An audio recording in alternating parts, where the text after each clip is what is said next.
Welcome to the Leading Executive, the preferred leadership development, leadership training, and soft skills learning management platform for various organizations.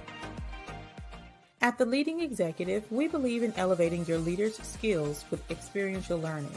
Our platform offers a wide range of leadership training and soft skills courses that are designed to help your leaders unlock their full potential. Whether you're an individual looking to enhance your leadership skills or an organization looking to develop your team, the Leading Executive has got you covered. Our courses are designed to be engaging, interactive, and practical, ensuring that your leaders not only learn the skills, but also apply them in real-life situations. Our motto is unlock your leaders' full potential. We believe that every leader has the potential to be great, and our platform is designed to help them get there. So what are you waiting for? Sign up today and start unlocking your leaders' full potential with the Leading Executive. The Leading Executive, elevate your leader skills with experiential learning.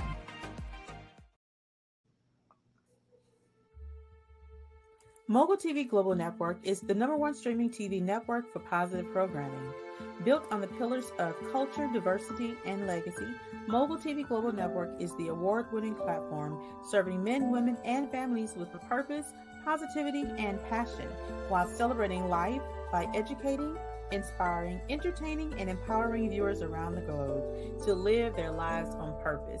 Visit www.themogulchannel.com.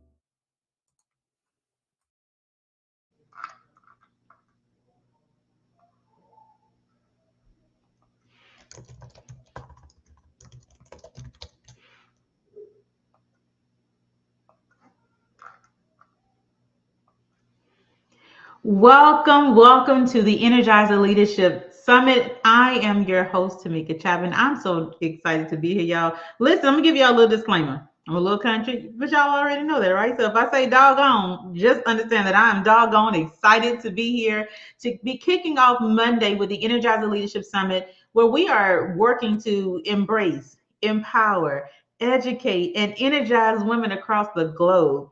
I have a lineup tonight like none other. Okay. Matter of fact, all lineups all week long are like none other. And I'm so excited that I'm giddy, y'all. I'm a little giddy, but I'm excited and I'm blessed. And I'm blessed that each of these ladies and some gents said yes to being a part of the Energizer Leadership Summit.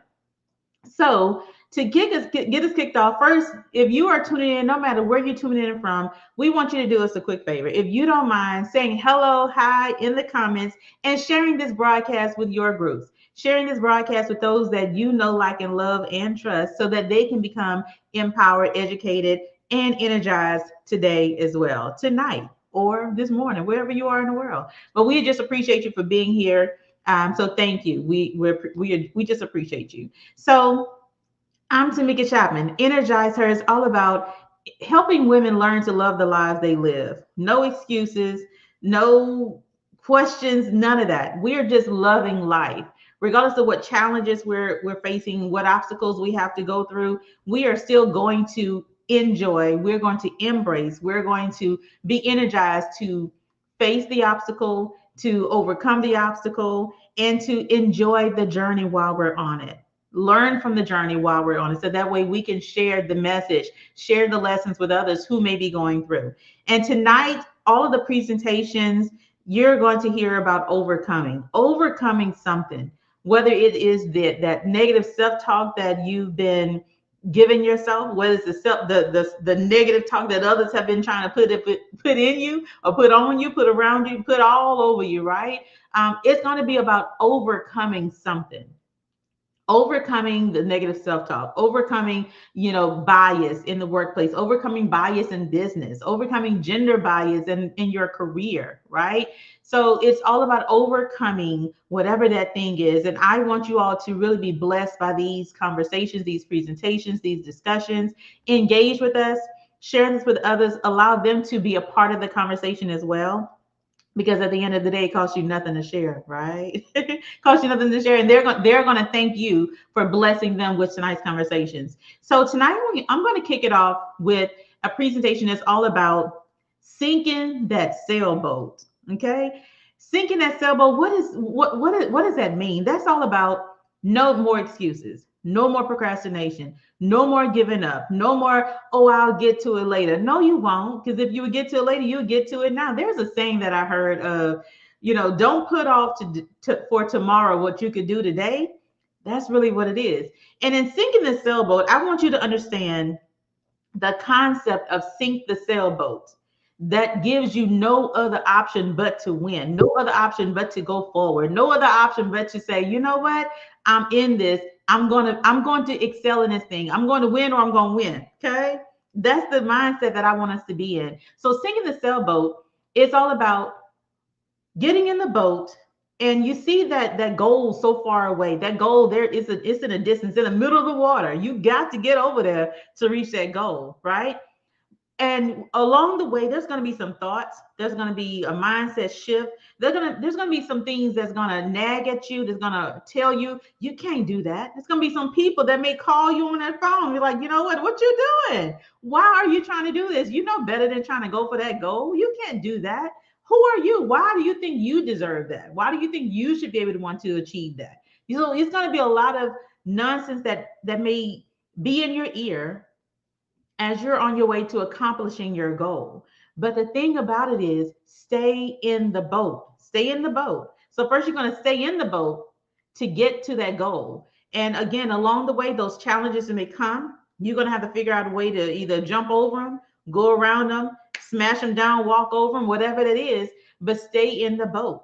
And once you get to that goal of getting ready to now birth that thing, to step all the way in it, the thing that you must do so that you don't turn around to go back to where you came from, you got to sink that boat.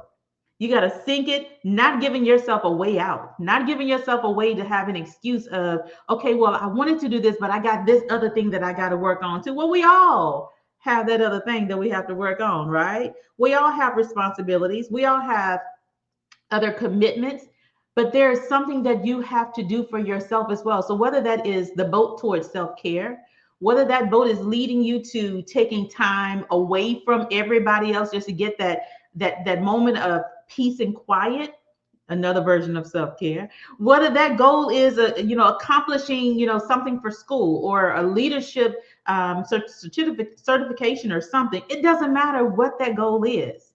That boat is going to carry you there. You have to be willing to stay in the boat and face whatever it is that's coming your way. And once you get there, be willing to win so bad that you are okay with that boat sinking. You're okay with getting a hammer or whatever it's going to take you to put a hole in that hole and let that boat sink, right? Because what happens is you no longer are giving yourself a way out. You're no longer giving yourself a way to have an excuse for not reaching your goal. You're here. You have everything around you at this point. Your mindset is on point. Check. You're willing and able and ready. Check. So at this point, there's nothing holding you back but you. You can't take that boat to get out of there. Now you can swim. That's a long swim. Okay. It's a lot of water.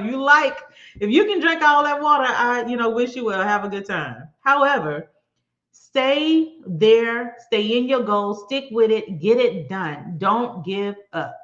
So again, tonight's conversations, they're all about overcoming. You're going to have to overcome a lot of things to stay in that boat. But I want you to stay in the boat tonight on the Energizer Leadership Summit as these women, they're going to take you for a ride, okay? They're going to take you for a ride. And I want you to be willing that when you get to where they're taking you, be willing to sink that sailboat and no longer have an excuse to go back, no longer have a way to get back. So you have to face it. You have to be willing to step in it, to embrace all of the amazing blessings that's going to come once you actually achieve that thing that you have been working so hard for, that you have been knocking all the haters off for, that you have been blocking out all the negative self-talk and all the negative naysayers for. Be willing to stick with it so that you can see your blessings that's on the come, that's on the run. They ain't no running for you no more, but they're coming for you. They're coming for you, and I'm excited. So again, welcome to the Energizer Leadership Summit. I'm so excited that you're here. I'm blessed that you're here. I appreciate you for being here. Again, engage with us in the comments. Let us know that you're here. Thank you so much for those that have shared it. We appreciate you. Bless you so much. Those that are tuning in tonight, thank you. We appreciate you for being here. And we hope that the messages that are shared tonight, we pray that the messages that are shared tonight would touch the core of what it is that you need right now.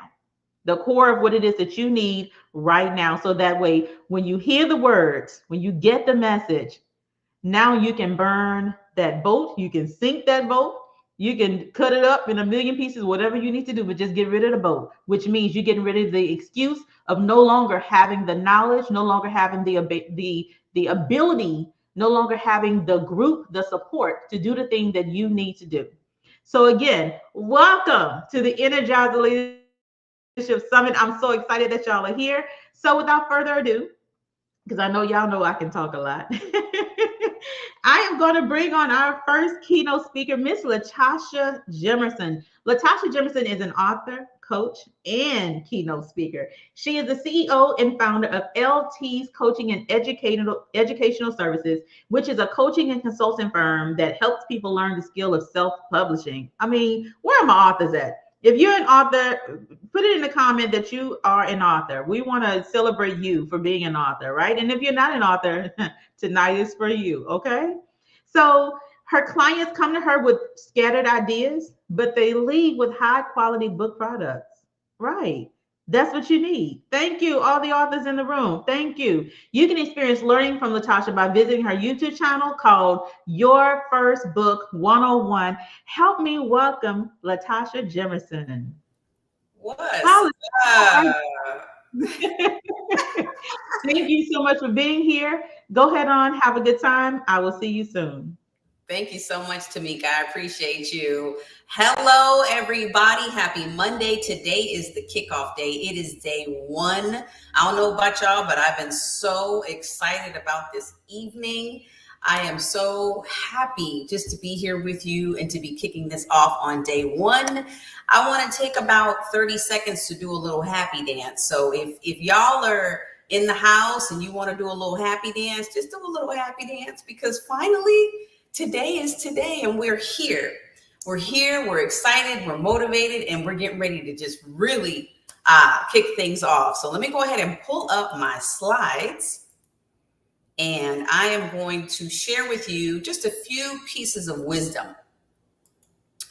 All right, here we go. My slides are up and ready. Perfect. So tonight, the name of my talk is Her Voice, Her Power, Unleashing the Pen's Authority Over Lies. And so if you are an entrepreneur, if you're a woman, a career woman, a professional woman, and you have been moving up the ladder and you've been trying to do your best, but you feel like you keep getting stuck, right? Like you're in quicksand. Tonight, this is going to help you to overcome some of that negative chatter that Tameka was talking about. It's always there, right? It's little negative voices in your mind. I'm going to give you some tools on how to overcome this negative chatter, which is just nothing but lies. Okay. All right. So there are 5 lies that we have all told ourselves in the past at some point in our lives, right? We've all told lies. Okay. So let's just forgive ourselves right now and let's get through it. One of the biggest lies that we have all told ourselves, especially us women at some point, is I'm just not cute enough. I'm just not pretty enough. I don't look good enough, right? We've all compared ourselves to someone at some point in time. And I want you to know that that is a lie, okay? When you hear that come up, I want you to take out your journal and I want you to write down some affirmations. You are all successful women and men in here. You have lots of accomplishments under your belt. And so you know that the daily practice of journaling and writing affirmations can really do something for your mind to get you off of the negativity. So I want you to start doing that. Get back into your journaling, get back into your writing, because that's going to help you crush out those lies that sometimes creep up. Another lie that we tell ourselves is, you know what? I just don't know how to do it. I'm not smart enough. I'm not like her. I'm not like him, right? You might feel intimidated when you come into certain rooms because you do want to network with people, but you might feel nervous. You might have a little lump in your throat or something in your stomach where you're just like, I just don't feel like I should be around these people. Guess what? Those are the people you need to stay around, okay? You always need to stay around people that are 10 steps ahead of you so that you can constantly be running forward. Like Tameka said, burn those boats. All those old habits and old people that you used to hang out with who were just partying and not really productive, leave that behind. Okay, there's nothing that keeps you from being smart enough, right? There's nothing that's going to keep you from being qualified because you can always read. You can always learn. So that lie, you might as well just throw that in the trash. We're not going to tell that lie no more. Here's another lie that we've told ourselves. Well, I just can't afford to do it because I'm not rich enough and I don't have the money. Okay, raise your hand if you've heard yourself tell that lie like this week. Be honest. Raise your hand. Raise both hands, right? We've all told ourselves this lie. I just can't afford it. I can't do this investment. I really got to put this on the back burner. I need to wait. That is a lie, right? That is a lie because if it was a pair of boots that you wanted, you would get it. If it was a concert that you wanted, you would figure out a way to get it. If it was another college degree, you would figure out a way to go and be able to afford it. So no more lying to yourself, no more accepting these lies from yourself or even from the people that are in your network, right? Friends don't let friends lie.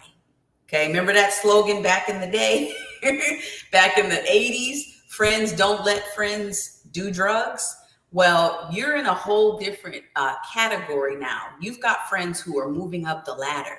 You've got friends who are moving and shaking and making things happen. And so it's important for you to keep each other accountable and don't allow your friend to tell lies about themselves because that can get them stuck in a rut. Here's another lie that we tell ourselves, and this is actually based on reality because there are some times where you go into a room and you're just not the right color. You apply for something and you're just not the right color. You try to move into a neighborhood and you get the side eye because you're just not the right color, right?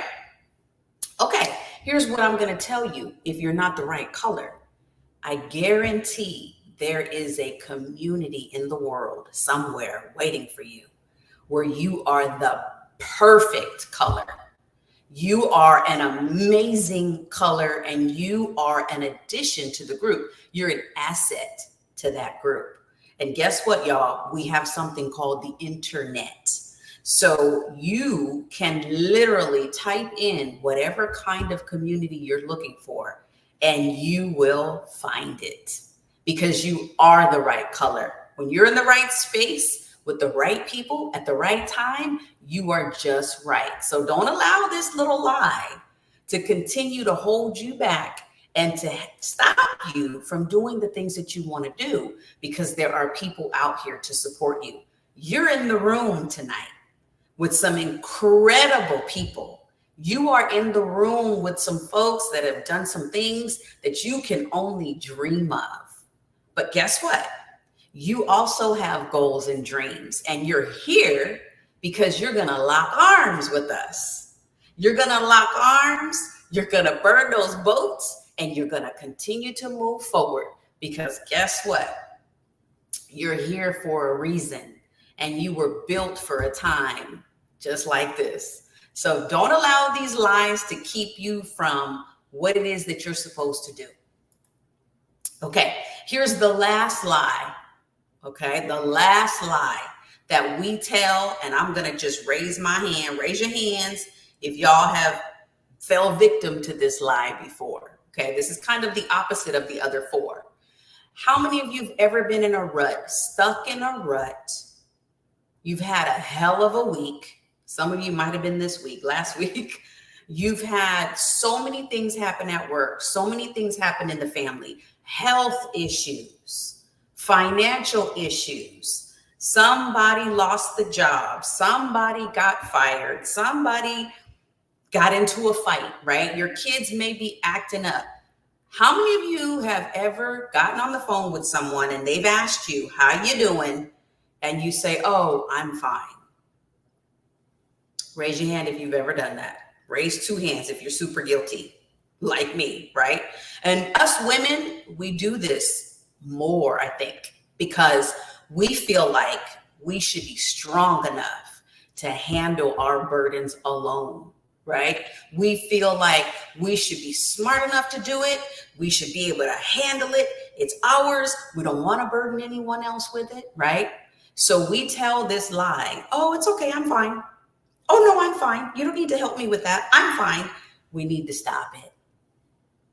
We need to stop it. Because if you're not fine, I guarantee you, everybody around you knows that you're not fine. And that's why they're offering to support you. They're calling you. They're texting you, not to get in your business, right? Because sometimes some people are trying to get in your business, but the people who really love you and care about you, they're checking in on you because they know you're not fine. Okay, so from now on, these lies, we're not going to accept them anymore. Okay, so if we're not going to lie, what are we going to do? We're actually going to tell the truth. We're going to live in reality. Okay, we're going to live in reality. And I call this her voice, her power, because when you decide to sit down and create a routine of writing down your thoughts, you start to discover your voice. And what that does is it allows you to become powerful again, because your voice is the voice that God gave you.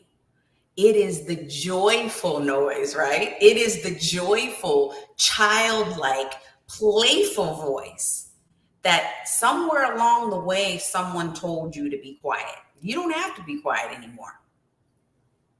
You can discover your voice. That's why I tell everybody that I come across, please take out your journal, start writing, and get back into who you used to be. Get back into those activities that you used to do, right?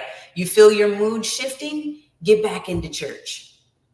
You feel your weight going up? Get back into healthy eating. You feel yourself feeling a little bit lonely? Go back to happy hour with your girls. Start doing again the things that you used to do that used to bring you joy.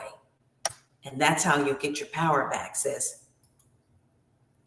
Start journaling, write down your thoughts, get rid of the head trash, and then start building a new mindset, okay?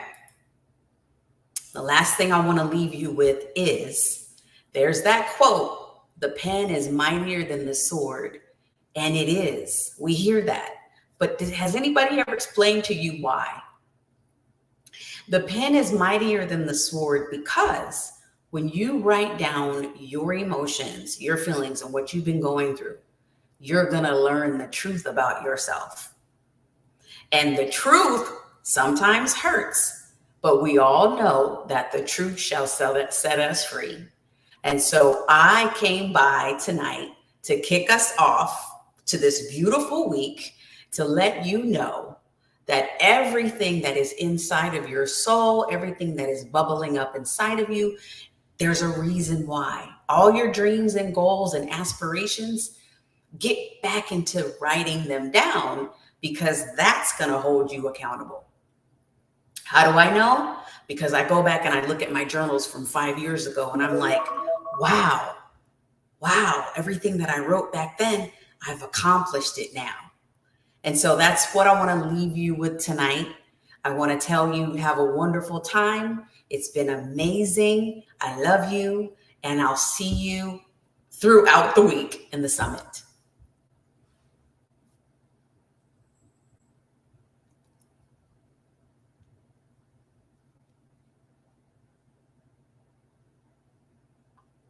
Listen, y'all know I'm excited over here. Thank you so much, Latasha, for sharing about overcoming the lies, okay? overcoming the lies that you tell yourself and overcoming the lies that others may tell you. I am so excited. So listen, I want you all to connect with Latasha. Latasha, please tell them how to connect with you, whether that's your website or your social media. How can women who are interested in learning more about overcoming the lies that we tell ourselves, so that we can do better and go faster and do more? Can they reach you and connect with you? Please subscribe to my YouTube channel. It's Your First Book 101, Self-Publishing Basics. Please, that's where I want you to start. Click that subscribe button, click that notification bell, and that's a good place to start. Awesome. Well, again, thank you so much, Latasha. This has been absolutely amazing. I appreciate your time. I appreciate your expertise, and I appreciate you transparently sharing with the ladies tonight, because again, having these open, transparent conversations is how we connect, how we attract, and how we help. So thank you. I appreciate you. You're welcome. So y'all give Latasha a round of applause in the comments. Let her know you know how you felt on her presentation of, her voice, her power, overcoming the lies. Like, I would love to see that in the comments. So Latasha, stick with us if you can. Yes. But we're getting ready to move on, because listen, y'all don't want to miss this. Up next, we have an amazing panel of ladies who are joining, and they're going to be talking about overcoming gender bias in careers and business. Okay, it's called Breaking Barriers. All right, Breaking Barriers, and it is led by the amazing, the beautiful Miss Ivori Claire. Okay, let me tell you a little bit about Miss Ivori Claire before I bring her on here. Miss Ivori Claire is a global speaker, an international life coach for women. Yes, she is. An international eye care retreat host, and the upcoming bestseller author. I didn't put that in the atmosphere, y'all. So y'all just get ready and go ahead on and get ready to support. Okay. So we're excited. Let's bring Ivori to the stage. Hi, Ivori. How are you? Hey, how are you, Miss Tameka? I was like, I'm about to go ahead and clock out just on the introduction, okay? How you doing? Awesome. So I'm excited that Ivori said yes. She said yes. I appreciate every lady who has said yes. Latasha, I thank you for saying yes, because at the end of the day, all of you could have said, nah, I'm not interested. I can't do that. Not tonight. Okay. But I appreciate you for your yes. I appreciate you for taking the time to join us tonight. And so you are leading the panel with Mrs. Nicole Davis. So tonight, hold on. I know I just messed it up. Nicole. You did. How do you say your last name, Nicole? Shantanode. That. Mrs. That, okay? Yes, that's how you pronounce it. Awesome. And we also have the beautiful, okay? The beautiful woman of God, Ms. Lantoinette Clarke. Thank you so much for joining us, Lantoinette. How are you? I am wonderful. Thank you for having me. I'm glad to be here. Absolutely. So listen, I'm going to get myself out the way, and I'm going to let Ms. Ivori take the stage. You ready, Ivori? Yes, ma'am. Look, just speaking about the lies, we tell us it was going to be some lies on this internet, this beautiful internet, because I had to like maneuver, jump out, jump in, because my internet did not want to cooperate. But I am here. I had to jump on the iPad because we had to get into some things today. Okay, ladies? Okay. But hey, how are y'all doing today? I'm great. doing well, thank you. And you, how are you? I am here. I am doing well. So we are talking about overcoming, and I'm just looking back and forth because I'm working both things today. Okay, just bear with me. I'm working both things today. So we are talking about overcoming gender biases in our careers and our business. And so I have been in the military. I just retired for like 27 years. And so I know all about the gender biases over here, okay? And I know it's a male dominant world over here. And so Miss Nicole, tell me what gender biases mean in the workplace. Tell me what it means. So tell you what it means. Yes, the gender biases. Tell me for those that just in the audience, they don't have. Yes. So it's when you're talking about that working in a male dominated field, you have to ask yourself what's considered a field. And so basically a male dominated society or organization or even an area and activity, it is composed of one in which men have the most power and influences. And some of those examples include technology, finance, aviation, automotive, or even when you think about a software developer or software engineer, mechanical engineers, those fields where you typically see are being dominated by male. Okay. And so tell us, and then I'm sorry, I got a little bit above myself. Miss Nicole, tell everyone, give us a little bit of bio. Give us your bio. Yes, so my name is Nicole Davis Chantinode. I just got married 3 days ago on thank you on May the 17th. So yeah, so happily newlywed, and my husband is Nigerian, so that's where you get that last name, Chantinode. I'm still learning how to pronounce it myself. I work in HR technology and operations. I've been in that field for about nearly the last 10 years. Currently, I am a senior manager of HR operations and technology. Okay, thank you. And Miss Lantoinette, please tell us a little bit about yourself. Yes, so my name is Lantoinette Clarke, and like you, I was in the military. I did almost 22 years in the Air Force. I retired a long time ago. and after that, I retired from working in the refinery. So all of my adulthood have been in a male dominant business. And so I really know what it's all about when it comes to gender bias. And I experienced so much of it. And so my degrees were in HR. So I thought from both from being in the HR hiring manager, and then on the other side of it as a supervisor in the refinery. And so I had a lot of experience with it on both sides. So yeah. Okay, so with both of you being in the HR, do you think that the job descriptions, or do you think it's like more masculine when it's put out, or do you think it's both masculine and feminine when it's the job description? Is it geared toward? Right. I will say because of the most recent times where companies are really trying to focus on diversity and inclusion and equity, I will say that we're starting to see more of a different approach as it relates to job descriptions and ensuring that it is not actually, weeding out people just based on how it's written. And so we are seeing an overhaul in that, which I will say it probably used to be more on the masculinity side, but even within my current place of employment, we have done a deep dive of a lot of our job descriptions, and we utilize multiple streams of resources to kind of help revamp and revise some of those.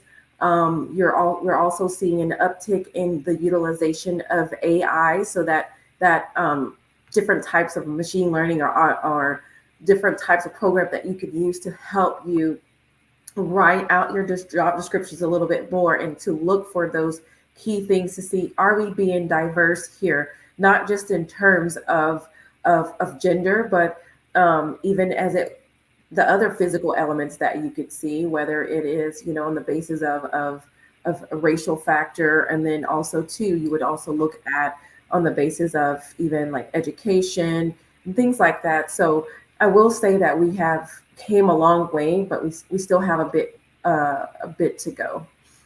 Yes, I would have to agree with Miss Nicole, because that was one of the things before I retired from the refinery. The job descriptions, they had a tendency to have descriptions, or they would have requirements in there that were more at the max, that would weed out women or even with the education level that wasn't really mandatory to have a higher education, but yet they would put them in there.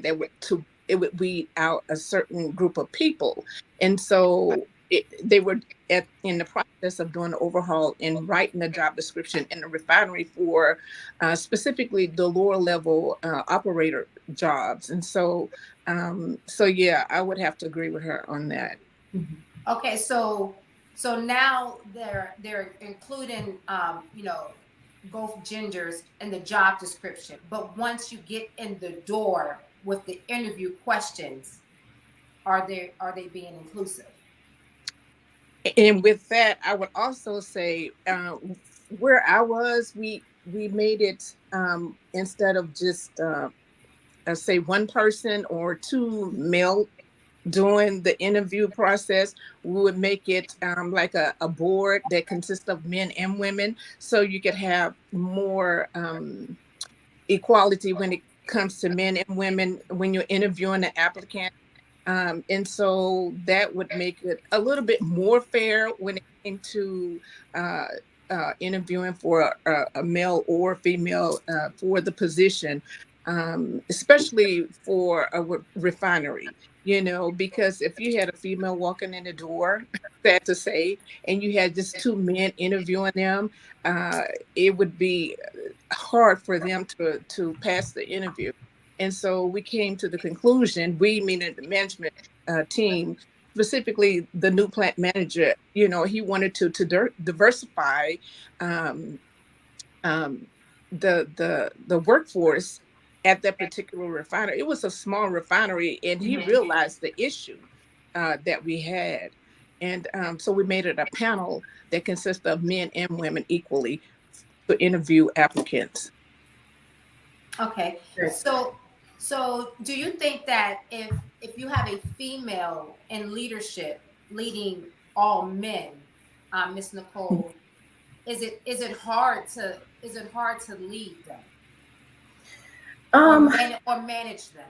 Yeah, I won't generalize, but what I have seen, and I would even take it as far as even bringing in the diversity element of age, because I have seen where you may have a younger woman in a leadership position, and you may have some that have more senior or tenure than her, and sometimes they think, oh, what does she know? She's I have more tenure than her, more seniority, if you will, than her. Or I've been in this field a lot longer, versus just respecting the credentials that she do bring. Obviously, she was chosen for that role, for a position. And then also, too, it's also about how the woman carries herself, as far as just knowing and showing that confidence. Because if you are perceived as what some may think, oh, she's a little timid, she's not a little bold, she's not, people will try to take advantage of that. But once you don't have to go around and say, I'm the big boss, you need to follow after me, and throw your weight around, or use your title as a scare tactic. You don't have to do that. But with anything, if you're not going to be respectful, if you're going to show insubordination, or if then there's a process that the business partners and employee relations will take to look into that. But I will say, one of my previous CEOs, she's actually was a lady, and I think she was in her early to mid 40s when she had became the CEO of the company that I worked for. And I will say, just her demeanor and how she carried herself, very respectful, but at the same time, she was very open door. And I liked her style. And because of that, I did see that she was respected. But even if it was maybe behind closed doors, the chatter was happening, but directly not in front of her. So it's also about commanding professionally your position and standing confidently in that as well. So, Ms. Nicole, you bring up a good point.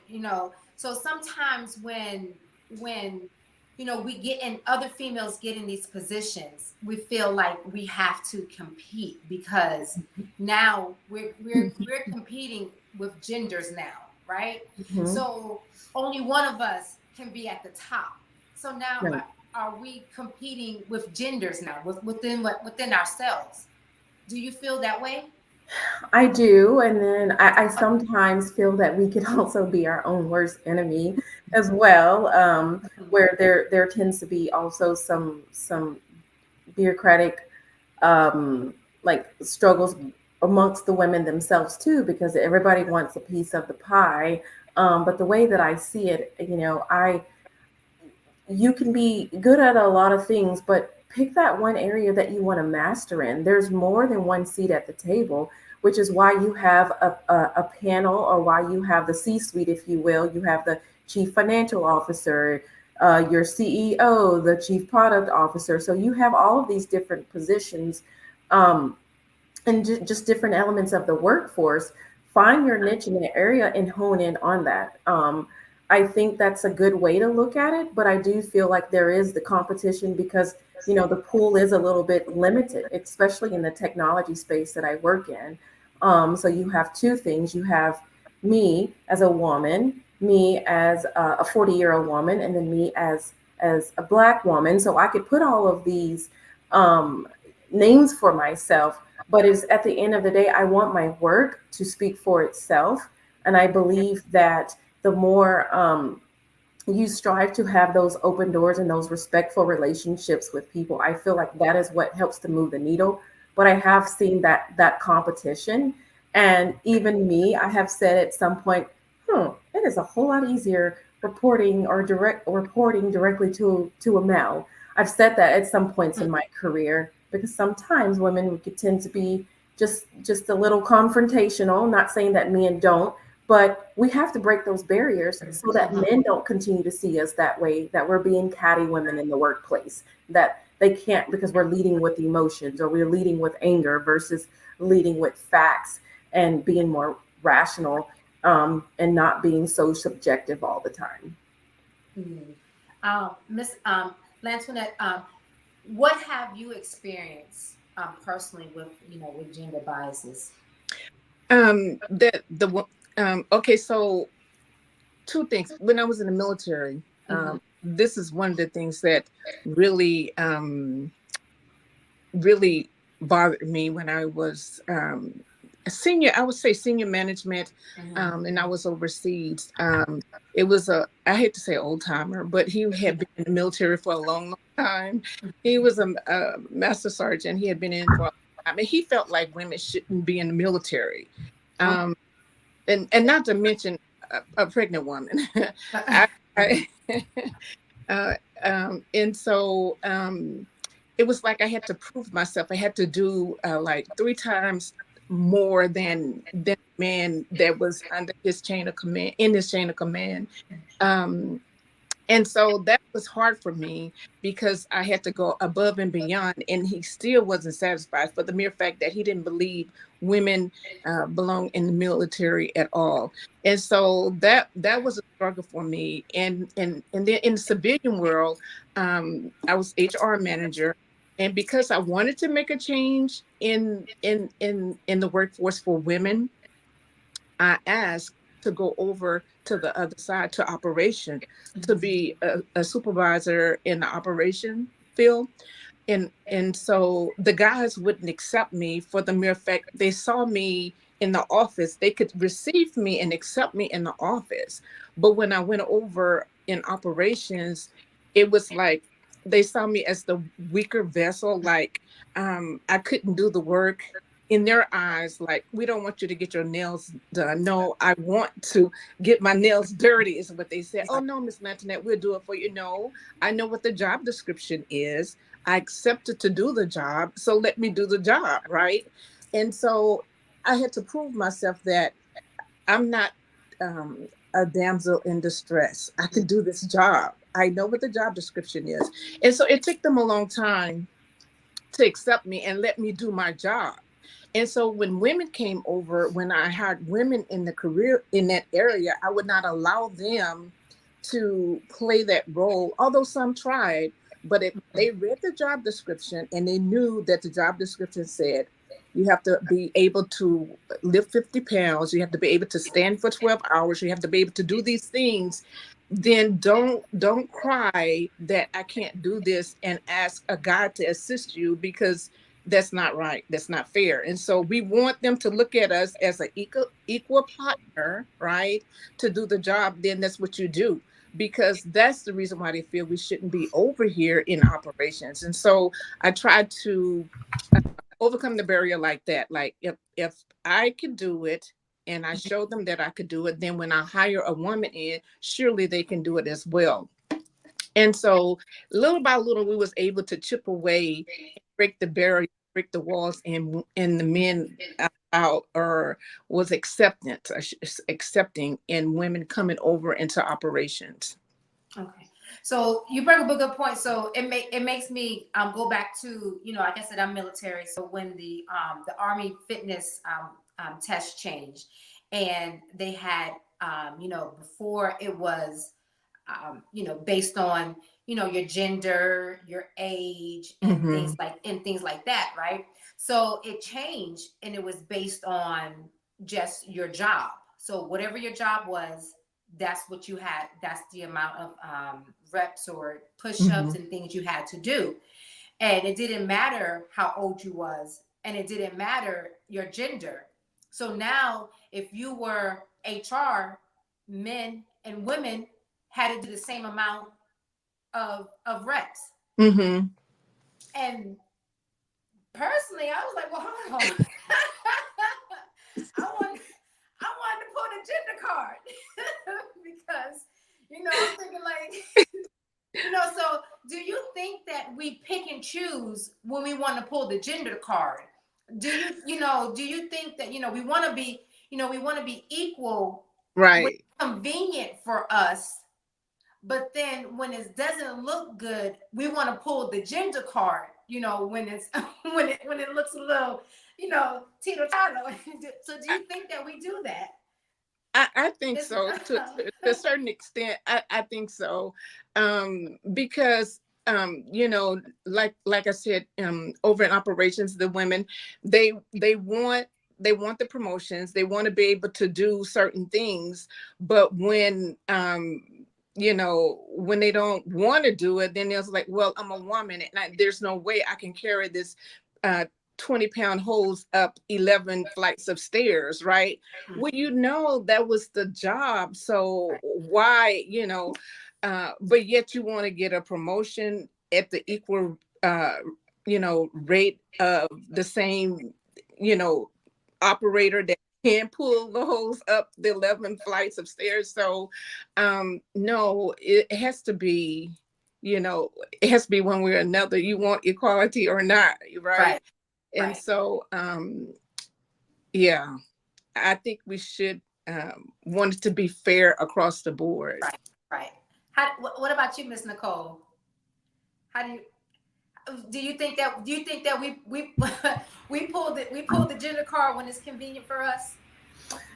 I actually do feel that sometimes that card is pulled when it's convenient.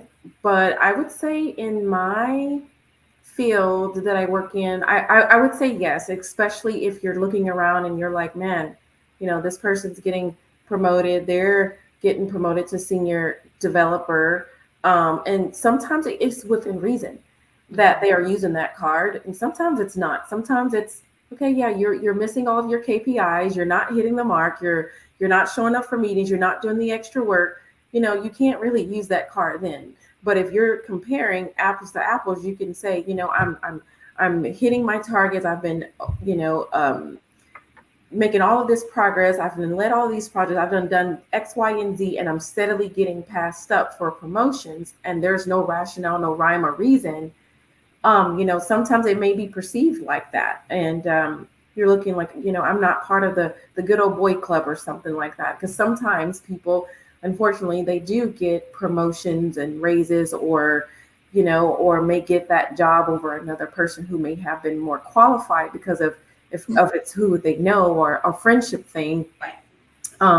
But we also have to be careful with that too, because for me, I am very cautious of who I put my name on, and I am, I trust to try to hold you to that if I'm going to vouch for you. So yeah, sometimes I feel like it can be overly used, but for the most part, I think that it's kind of leveling, but it also depends on the field that you work in. Mhm. Okay, so I'm gonna kind of like switch it a little bit because we identified, the gender biases. We identified that they do exist. So how do we overcome it? And we're not gonna save everything right now, but how Oh, do we how do we think that we can overcome it? How do you think we can overcome it, Ms. Nicole, and identify it and try to work towards it? How do you think that? And I know that you said we're already kind of like doing it a little bit now, but how do you think that we can overcome it? yeah. So when I think about overcoming, it's almost one of those things where I don't feel that we will forever be able to close. I don't think that gap is going to ever be fully closed, just to be honest. However, I feel like there's things that can be done to continue to make progress and to close that gap. I feel like I have been reading this gender diversity um, report for, it's basically a report that comes out each year for women in tech. And so they do like these different types of benchmarking and looking at to see how do we compare to men in the same type of environment, as well as not just women, but also looking at women of a minority background also in some of these fields. And so some of the interesting facts that I had recently read is that women make up of 33% of tech related workforce. That's pretty low compared to the other, what is that, 67%, which is honestly consistent with what I've seen in some tech companies. It starts with the hiring process. It's like, of course, the gap is not going to be closed if we still have way more men being hired in these positions than women. But at the same time, women, we have to get our credentials. I'm not saying you got to go out and jump and get a 4-year degree or a master's degree or PhD, but we need to get credentials behind our names, whether that is taking certification. So we always have to do just a little bit above. We can't just maintain being status quo or maintain just being a little above average. So it's also about educating ourselves, taking on those little extra projects, things that we can do to kind of help market ourselves as well. And then when you're looking at that, another interesting fact that came out is that when you're looking into those roles like computer science and programming, data science, software engineering, it's like a 4-to-1 ratio. Again, that also comes with, what are we doing to educate ourselves to be a part of that, program. And then also you have to look at that that pay gap. This is one of the big things that we've been trying to push as well, is to close that pay gap. But it is closing some. Overall, women they earn about 80% of the average of men's earnings. However, in the technology field, that has increased to 87%. And so, yes, it's slightly higher, but there's still room for growth, and ways that we can continue is also advocating for ourselves, and then also having our male counterparts, having our male people that are in positions of influence and power to also speak up for us women. Also look for those mentors. Not saying you have to have a male mentor, but it really helps to just broaden our horizon, just expand our knowledge. Look for other types of programs, of business programs to get involved in, or so I don't want to call it social groups, but look for those different types of resource groups to integrate yourself in. And I just think it just comes with just having conversations like this. bringing out facts. I like to talk more about facts than just with feelings, because I think it will speak louder if I can present you with facts to show you on paper those gaps, the different gaps that do exist. What about you, Miss Lantoinette? Yeah, so those numbers that Ms. Nicole talked about in the text field, it's not too far off across the board, because I'm reading some of the same information, but across the board, those numbers are pretty lined up pretty much across the board. But I think, first of all, yes, we definitely have to have a conversation about it. We have to acknowledge it and understand, and then, like she said, educate ourselves, talk about it, provide training, certification, as she said. Knowledge is power. And so as women, we should invest in ourselves. As Tameka said earlier, Miss Tameka said earlier, stay in the ship. Don't let those barriers overcome us. We overcome those barriers, right? We don't just because it's hard, that doesn't mean we can't conquer them. We can conquer them. We just have to invest in doing whatever it takes to overcome them. And so it's doable. And so we just have to educate, train, invest, not only in ourselves, but the women around us, or our subordinates, invest in them, that they may be able to come up, up the ladder as well, instead of working against each other, work together. Mentor our subordinates, or other ladies, and also have a mentor. And so, yeah, I think those are some ways that we can do it. Definitely know that it's there. Don't sweep it under the carpet. It's not going to go away. And so, yeah, I think those are some ways that we can overcome those barriers. What about doing mandatory assessment testing for certain skills? Do you think that will work? I know in the military we do assessment tests, and I don't know, I don't know about civilian, I don't know about civilian jobs, but in the military we do assessment tests. So do you think once you apply for the job, you do an assessment test to make it equal? Do you think that will work? Well, or it's a waste of time, or it could be, is ways around that also.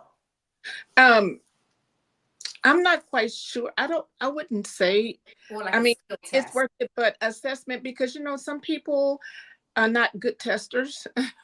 So if you have verbal, or maybe hands-on, we do hands-on. I know we used to do hands-on with equipment, but if it's written assessment test, it's so many ways you could do it, because you have the virtual world now. It's so many ways you could do assessment tests. I suppose it could be one way of doing it.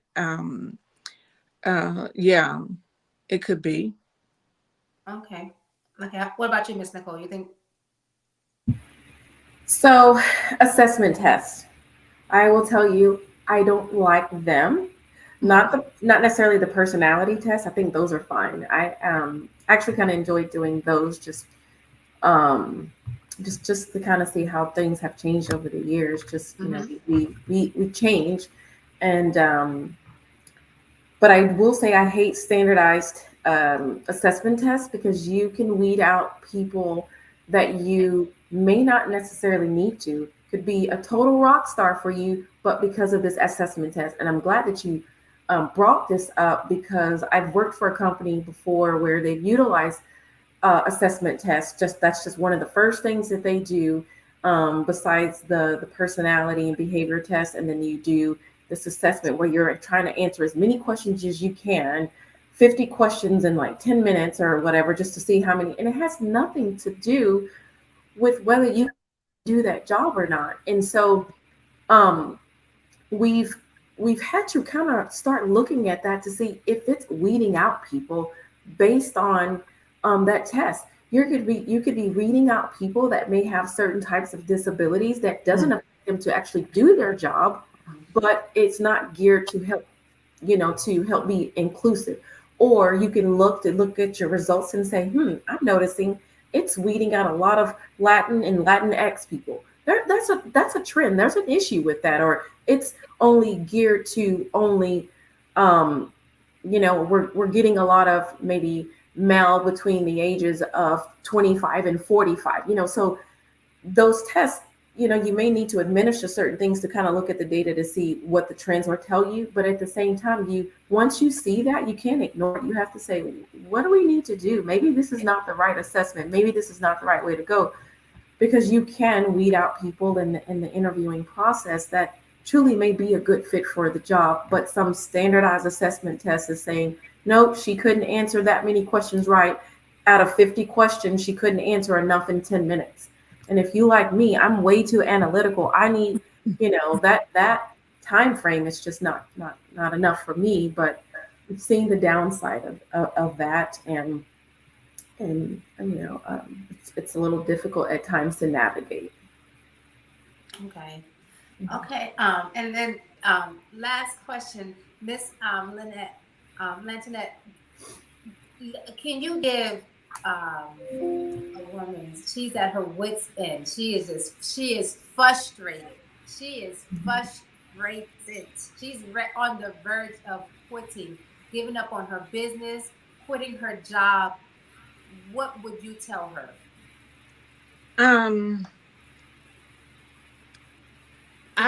You was her. So you talk to her. Okay. I would tell her, this is what I would tell her. Okay. I'm a pastor. So I would tell her, whatever you do it unto God. And when you do your best and you do it unto God, you will do your best. And know that the reward is better. The reward is better than any award. Because when you're rewarded, it's better than any award that you can have. So, and of course, the mothers of the church used to say, hang on in there, keep hanging on in there. And so, because at the end of the tunnel, there's light, right? So don't wave the white flag, don't surrender, just hang on in there, because your strength is going to come, right? And you will make it to the end. So, whatever you do it as unto the Lord, and your strength will come and you'll make it. You will stay in that boat and you will stay afloat. How about you, Miss Nicole? Honestly, I do agree when she says, working as if you're working unto the Lord, because, that is a great mindset to have. But I will also say, don't make decisions on impulse.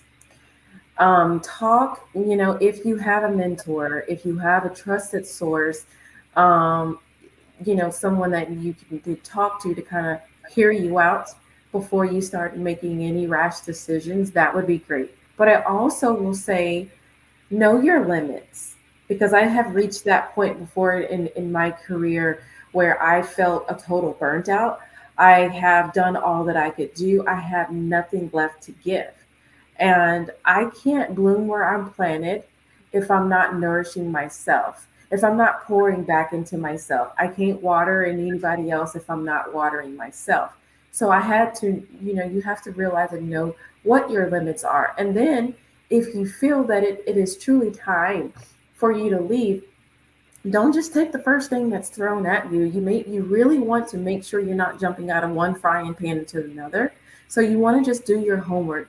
You want to, for me, because of my personal beliefs, I like to pray to make sure that I'm making that right decision. I want to make sure I'm being led, and not Nicole led, and not led by the flesh, because the flesh can act up at times. And I just want, just to make sure you have that clarity before you make those decisions. There are times where you just truly have to make that decision. And then also, depending on your relationship with your boss. I have had relationships with some of my management where I could go and talk to them. Hey, I'm feeling this. hey, I'm burnt out. Hey, I'm not happy right now. And because I was so confident in my work ethics and my, um, that that was a good conversation, because of course, they would want to retain me. But you have to also be careful with that too, of how you approach it. I would say be very professional. Don't go in throwing your weight around and doing things disrespectful, because at the end of the day, they'll say that we're all dispensable. um, but you shouldn't live in fear either because of that either. Mhm. Yeah, that's good. So I would say, and just like you, Nicole, and Miss Lynette, I was there, and I'm a people pleaser. Yeah. Okay, I would say yes to everybody but me. Okay, Mm. Sure. and I don't even realize who I'm saying yes to until they come back to me and say, "Remember this and remember that," and I'm like, I did not remember. So I'm so burnt out, so overwhelmed, and so tired that I should be upset with me and not upset with Mm-hmm. everybody else, because Mm-hmm. I gave them my yes. Mhm. So they're counting on me. So am I really upset with them, or am I really upset with me? Mm-hmm. And then now I have to find reasons to be upset. Now I got to find, well, they did this and they did that. Now I have to find Mm-hmm. excuses. Now, Mm. now I'm finding excuses why Mm-hmm. I'm upset. Now, is it because I'm a female, or now I'm finding excuses. So, one, I would say, take the time to see what's the reason. What's the reason first? And Mm. if it's, if you can work it out. Um, also, if you can fix it, try to fix it. Don't be so quick and react off of emotions, Mhm. because sometimes we are quick, and me me too. Sometimes I'll be like, you know what? I'll keep it in and keep it in and keep it in, and then explode. Mm. Mm-hmm. So and that's and it doesn't matter who gets it. Whoever's in sight, whoever's in sight is gonna get it. So you have to just think, and hold your tongue, and probably just have like mature conversations. But sometimes when it's time to go, you're gonna know when it's time to go. You're gonna Mhm. know when it's time to go, and you need to have an exit plan. You need to have an exit plan, because just like Ms. Nicole said, you don't want to go on one frying pan to another frying pan, and you Mm-hmm. don't want to bring that same mistake, that same yes, yes, yes, yes to Oh yeah. another situation.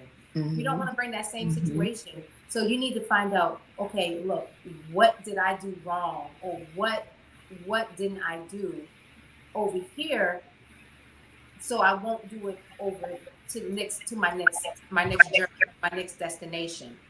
So you want to make sure that you have a strategy and a strategic plan when you go to the next destination. Some things can't be avoided. Some things Mhm. cannot be avoided. But you just want to make sure that you pray, um, and Definitely. yeah, you want to make sure that. I mean, I don't know what your faith is, but I don't move without God. That's it. I don't move. I don't make moves without God. So That's it. I wanna make. And sometimes I'll move before God, but I'll move without God. So I want to make sure I'm praying and make sure I'm making the right decision. But sometimes you have to go, but make sure you're making the right decision for yourself, and if you have a family, for your family, and for your own mental, because Mm-hmm. and that's a whole different conversation. Yes. That's a whole different conversation, ladies. Another show. For your mental. Um, Mm-hmm. but ladies, we can talk about just breaking gender biases.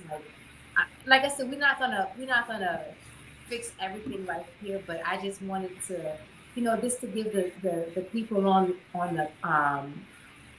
the platform. I just wanted to, just to give them just some gems, or just having that hip pocket, just to take back, and it's like, look, I got a little bit of ammunition, or I got a little bit of fuel, just to make it through the day, So Mhm. I thank you. I thank you for this sharing y'all experiences.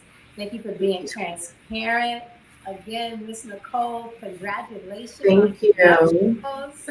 And I thank you. I thank you so much. Thank you. Thank Thank you. Thank you so you. It was much for a the pleasure. conversation. You are welcome. You are welcome. So, ladies, we have Dr. Tavis Taylor. Is She's a powerful catalyst for change, for empowerment by blending positive strategic business approaches and inner healing. She empowers driven women to heal, uncover their untapped potential, and flourish their entrepreneurs while preparing for retirement. Her objective is to positive transformations in individuals' lives by shifting their outlook and nurturing their personal and professional growth. Y'all, please, please, please give a warm welcome to the Miss Dr. Beautiful Tavis Taylor. And I'm sorry I messed that all up. You are so beautiful. How are you doing today? You gotta come up. You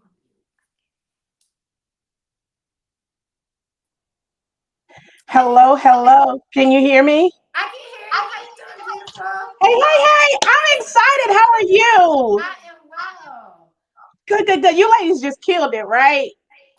Thank Y'all just thank you. y'all just killed it. Yeah, and that was really really good and really really solid. I'm excited to be here on tonight for my conversation and the role that I'll play on tonight. And we're going to get right into it. First of all, I want to thank Tameka for trusting me with her platform and with this conversation on tonight. The introductions have been made, and we're going to go ahead and get started. Now, here's a caveat, right? I am going to be 100% Dr. Tavis. So I'll go in and out of two worlds, my very professional world and also my world of listen. We're so amazing and we're so awesome. Sis, let's get to the bag, right? It's so good to be here with so many amazing women who will listen today, tomorrow, and those who will come and listen on YouTube in years to come. Because we're a force to be reckoned with. We're here because we're ready to rise up, to support each other, and to become the leaders that we were meant to be. Now, most of the people that know me know I'm all about helping my sisters tap into their entrepreneur spirit, that drive, that zeal to leave their impact here in the earth, both in their personal and their professional careers. So, what we're going to do is we're going to unlock that power on tonight. We're going to unlock it together, and we're also going to level up together. For too long, the world has tried to tell us what we can and what we can't do. And sometimes we buy into that, right? But listen, we're done with that. No more limitations. It's time to break down those barriers and show the world who we are. But guess what? Because the tide is turning, because we are at the Energize Her Summit, we are seeing more and more women breaking through, taking charge, and we're showing the world who we are and who we're capable of and what we're capable of doing. Now, the only way we're able to do this, and you just heard three of my coaching colleagues and teaching colleagues and professional colleagues just kill the game. The only way we're able to do this is understanding our brain power.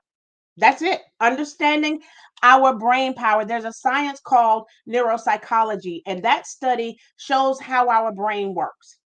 I studied positive neuropsychology because I want to focus on the good stuff. And that's what positive neuropsychology does. It focuses more on your strengths than your weaknesses. It focuses on those positive aspects that's on the inside of you, focusing on what's right instead of what's wrong. Did you know that we can actually rewire our brains to become more confident and more positive so that we can lead more and be ready to lead? Let me tell you how you know this. We all have this one friend that when we talk to that person, whether it's something professional or something personal, that really can cause us to be a Debbie Downer. But we also have those people that when we reach out to them or when we scroll down social media and we read what they are saying, it's like they give us a jolt because we understand the power of what's coming into our mental software and what's going out. And so I'm hoping that this summit will give us a mental software upgrade. Simply shift our mindset. Because we've been running the show, because we know so much, whether we are secretaries, doctor, lawyers, or Indian chiefs. The first thing I want to talk about in my first point is we have to cultivate a growth mindset. Listen up. If we are going to tap into this next dispensation of the wealth transfer, and if we are going to leave a legacy and a wealth of legacy with our children, we've got to bring these fresh ideas to the table. We have to know how to work together and lead with our heart. The world needs more of us working together than working separate. That means cultivating that growth mindset that says, wait a second, basically, I can learn something new, I can grow, I can get better no matter what the circumstances are. So it doesn't matter how you was raised. It doesn't matter what mama and them did. It doesn't matter what your pedigree is. When you adopt a growth mindset, it says, I know that my brain is a muscle and I can get stronger with practice and stronger in time. When you have a growth mindset, you're not afraid of challenges, because here's the thing, challenges are going to come. You understand that those are opportunities for you to level up. You don't let setbacks hold you back, because you know you can learn from them and come back even stronger. So let me ask you this. What have you put down because challenges showed up? What did you put down because you didn't realize, wait a second, I don't have to have a fixed mindset that says, okay, I'm not a leader. My third grade teacher said I wasn't a leader. I don't have to buy into that. I can tap into a group of women like those at the energizeHER Summit, and I can follow those women on social media who had the courage, right, to operate in their lane of genius. And I can operate and I can adopt a growth mindset that says, I can do it. Did you know that your brain is your secret weapon? And a growth mindset is the key to unlocking your full potential. Which leads me to my next point. You can retrain your brain. Oh, yes, you can retrain your brain. Did you know that your brain is like Play Doh? And I'm trying to like dummy down all of these, because I can give you all these scientific terms and you'll have to go look them up and all these psychology terms. But I want you to know that your brain is like Play Doh. It can change, it can grow depending on how you use it. Scientifically and psychologically, it's called neuroplasticity. It's pretty amazing. By constantly learning new things and challenging ourselves and stepping outside of our comfort zone, we can actually rewire our brains to become more powerful. We can boost those skills that make us amazing leaders, like making tough decisions, solving problems like the bosses that we are, and staying cool, calm, and collected under pressure. So keep learning, keep growing, keep pushing. Our brains are our secret weapon. My next point, the E word. We have to learn to control our emotions. Let's be real. Being a leader is so stressful. I mean, my God, today being a mom, you're a leader. In your business, you are a leader. On the job, without a title, you're still the leader. In your church, oh my God, today you're still a leader. And so there's pressure that make us operate under certain circumstances. There are tough situations that tend to show up.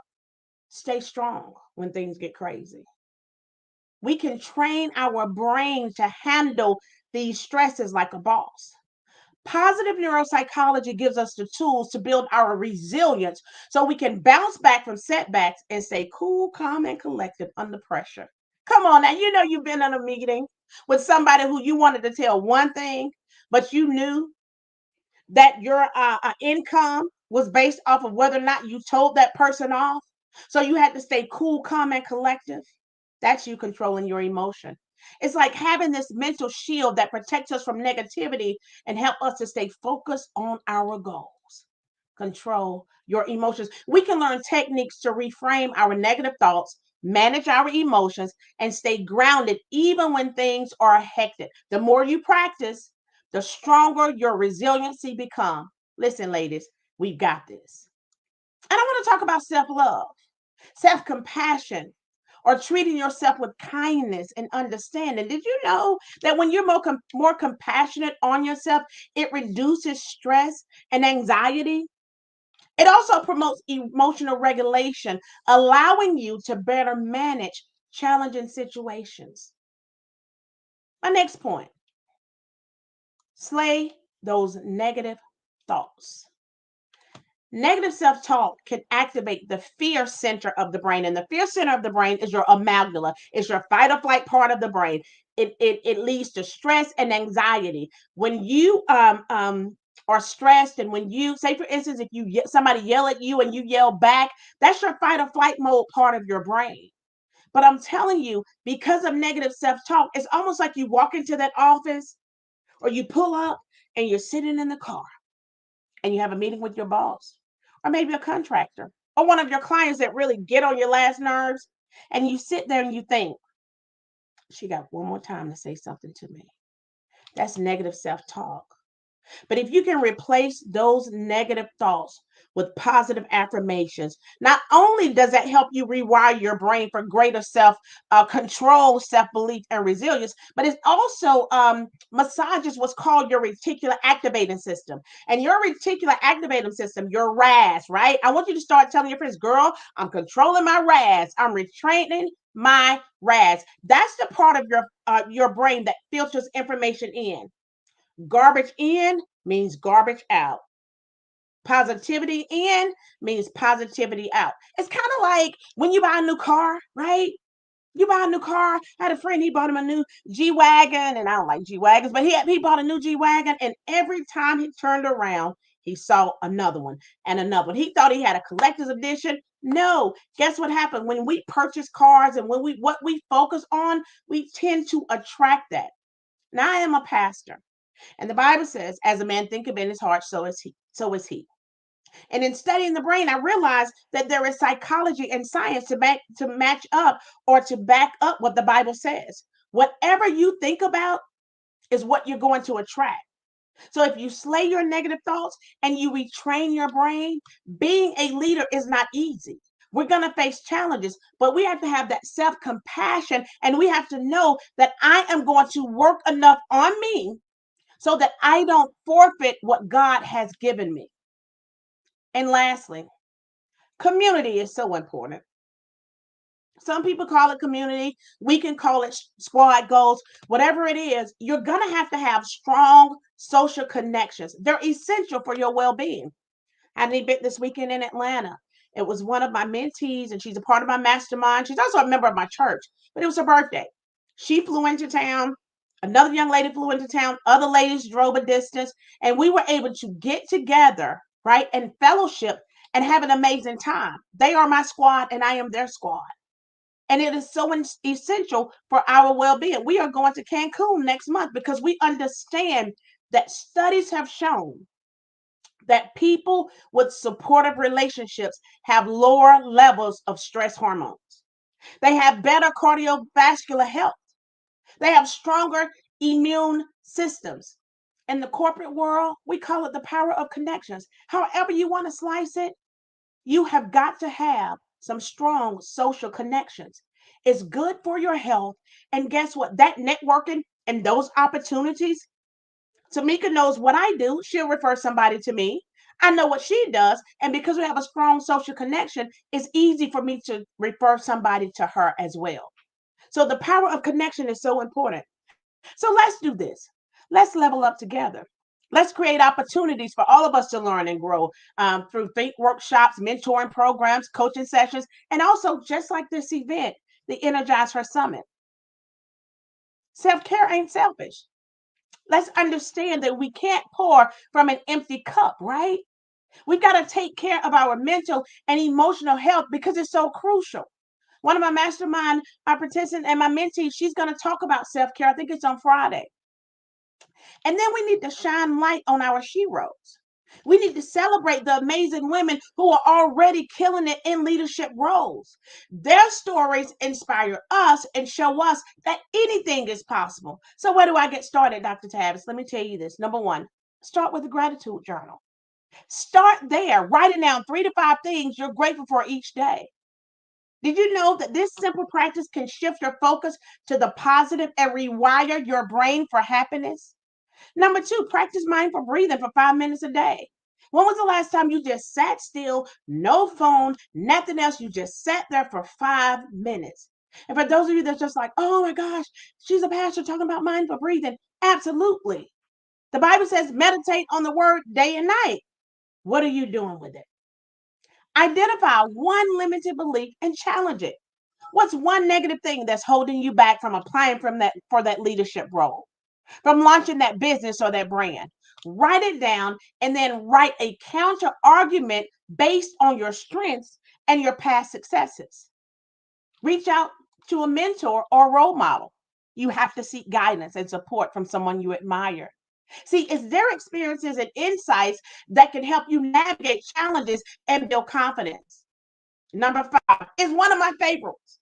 Celebrate your wins, big and small. You didn't get the position, but at least you applied. Acknowledge your accomplishment. That was a major step for you, right? You need to celebrate that. Did you know that celebrating successes reinforce positive neural pathways and it fuels motivation? Number 6, can you practice self-compassion when facing setbacks? Instead of self-criticism, treat yourself with kindness and understanding. Remember, setbacks are opportunities for learning and growth. Number 8, create a positive affirmation and read it daily.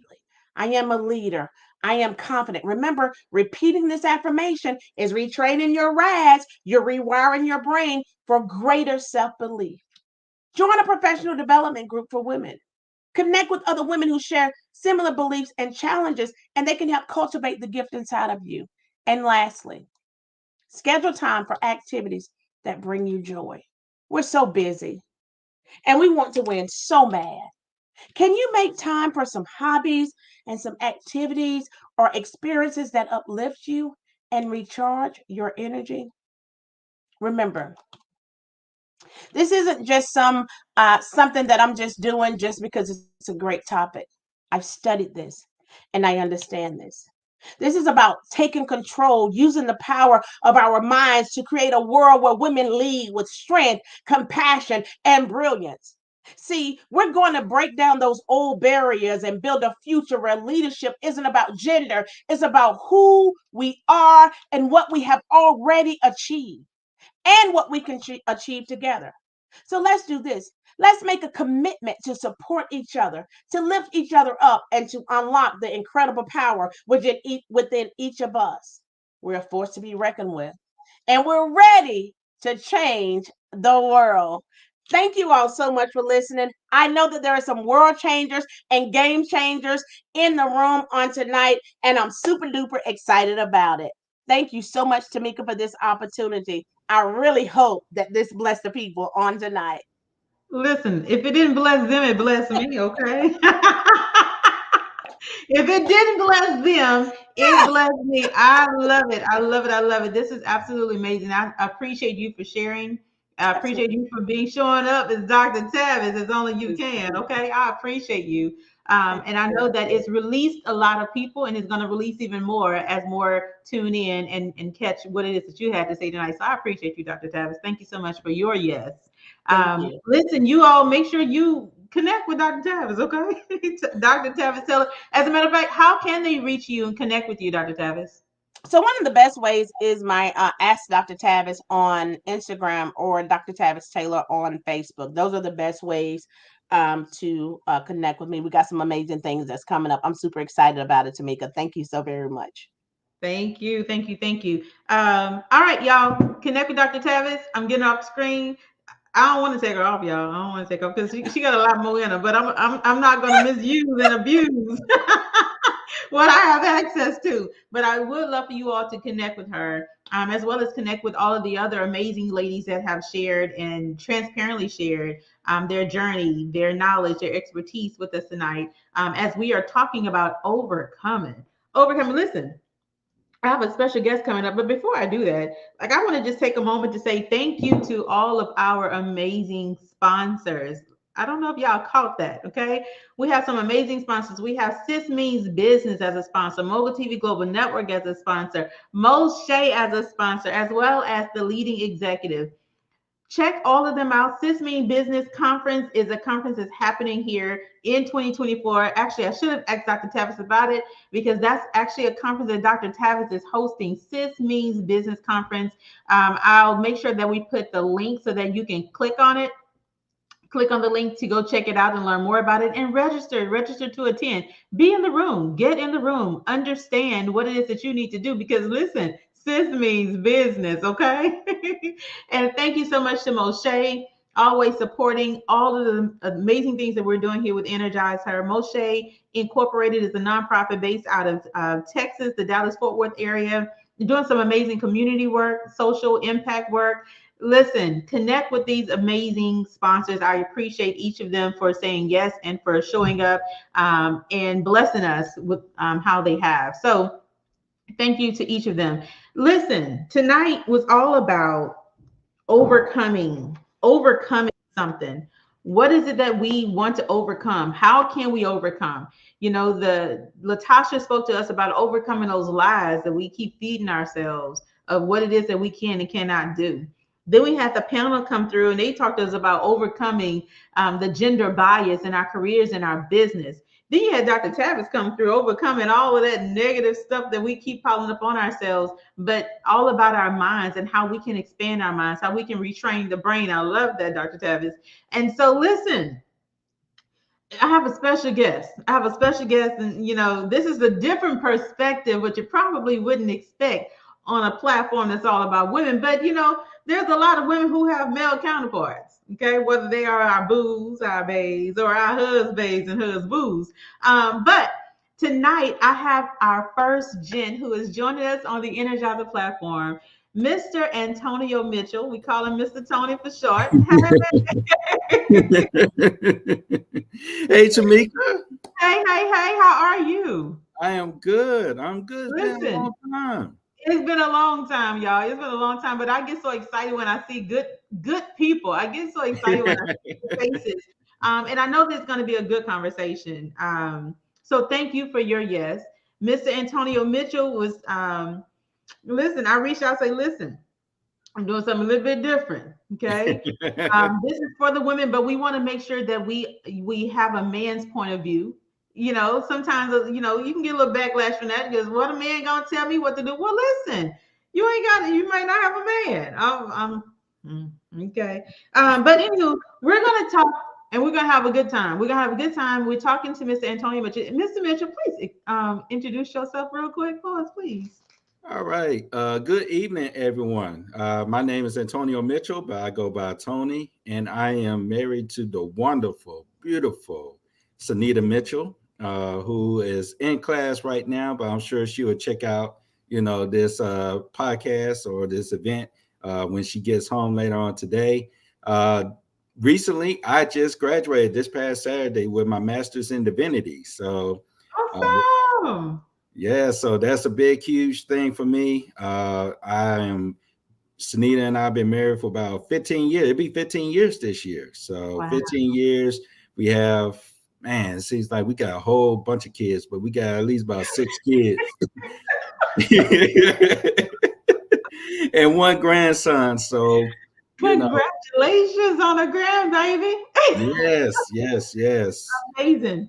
So listen, I'm not gonna put a good girl Sanita out there tonight, but we're gonna ask you some questions and we're gonna have a good conversation on the man and how men show up and how men can support us as women when we are focusing on overcoming some things in our lives to get to our next level, to get to our next greater, the thing that we are trying to accomplish and achieve in life. And so as a husband, you know, I got my little cue cards here, okay? As a husband, Mr. Tony, I want to talk about the personal commitment to supporting your wife, right? The personal commitment, because, you know, I've been married. I ain't gonna say I've been married. I'm married. I've been married for what, 25 years now, and it's a personal commitment because you have to willingly say yes that you're going to support your spouse, your significant other, and what it is that they're doing, their dreams and their goals. But what inspired you to actively support Miss Anita? Like, what inspired you to support her? Well, that's a really good question. supporting Sunita is almost in the same vein as supporting myself. Right. We're married. We're one unit. We're one team. So for me, if I don't support her dreams, her aspirations, her goals, if I don't feed into her the way I should as a husband and support her as a husband, I'm her biggest cheerleader. Right. But if I'm cheering in the background, or I'm saying, hey, you just go do your thing, and I don't do anything to show action to support what I'm saying, then it appears as if I'm with you, but I'm not with you. Mm-hmm. Because when she wins, I win. Come on. Just like this weekend, she celebrated me, on my accomplishment. But it wasn't until I made the commitment and I told her about it, and I said, hey, I want to go to seminary. And she fully supported me. And not only did she support me verbally, she supported me by giving me my study time. She supported me by taking the kids out. She supported me by taking care of all the other things that normally I would take care of, to give me that time to focus on what I was trying to do. Right. Now it's her season. She's going to grad school. She's getting ready to start her practicums so she can finish her master's degree next year. Guess what? I'm here at home. I'm cooking dinner. I'm making sure that the house is clean, even though we're trying to move. I'm trying to make sure that everything is fine. So when she comes home tonight from class, she doesn't have to worry about anything. Right. So I love it's more than just a verbal aspect. You have to show through your actions. You have to also show with love deposits. Come on. Can we talk about the love deposits? So can we talk about the love deposits? All right. Love deposits are speaking your significant other's love language. Come on. Sunita is all about the task. She's all about the accomplishing things. She loves to check things off. So if I clean the house, or if I cook dinner, or if I wash and fold and put up the clothes, not just wash the clothes and just put them up somewhere, but wash them, fold them, and put them up. Oh man, I'm dropping love deposits in there. So you have to know what your spouse's love language is. And once you know it, then have that open communication. How can I help you? I think that's one of the biggest things we don't actually ask our spouses all the time. How can I help you? Mm-hmm. That one simple question can mean so much, because there could be so much that Sunita can have on her shoulders that I could take on my shoulders, because I have broader shoulders. Now I could carry that weight. Right. I know that as women, a lot of times we will take things on and we'll just like, you know what, I got it. Don't worry about it. Just go and do what you got to do. Listen, don't stress yourself about it. But it becomes hard for us to say, hey, I need some help. It becomes hard to say, hey, can you help me? Or can you do this thing? Or can you do that? So I appreciate the way that you said, while she's in her season, I'm going to handle all of this. She don't even have to ask for it. Right? She don't even have to ask for it. I'm going to do it because that's what she did for me. So exactly. I appreciate you. But representing the men around here, okay? So let's talk about, there's going to be challenges that she's going to, face. There's going to be a challenge, she's in grad school now. There's going to be a challenge that she may be like, I'm tired. Like this may be a concept that she needs to learn, and it may be one hard concept.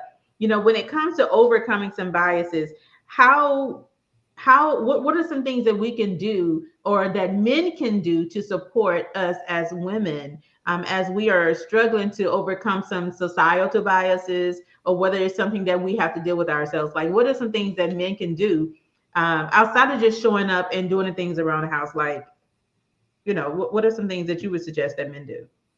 Oh, that's a really good question. So I work in IT, and I work for IT in the federal government. And I love the current trend that's progressing right now. We're getting more women, not just as techies, but we're getting women in IT that are being CIOs, that are being executives, making critical decisions, not only in the public sector, but in the private sector as well.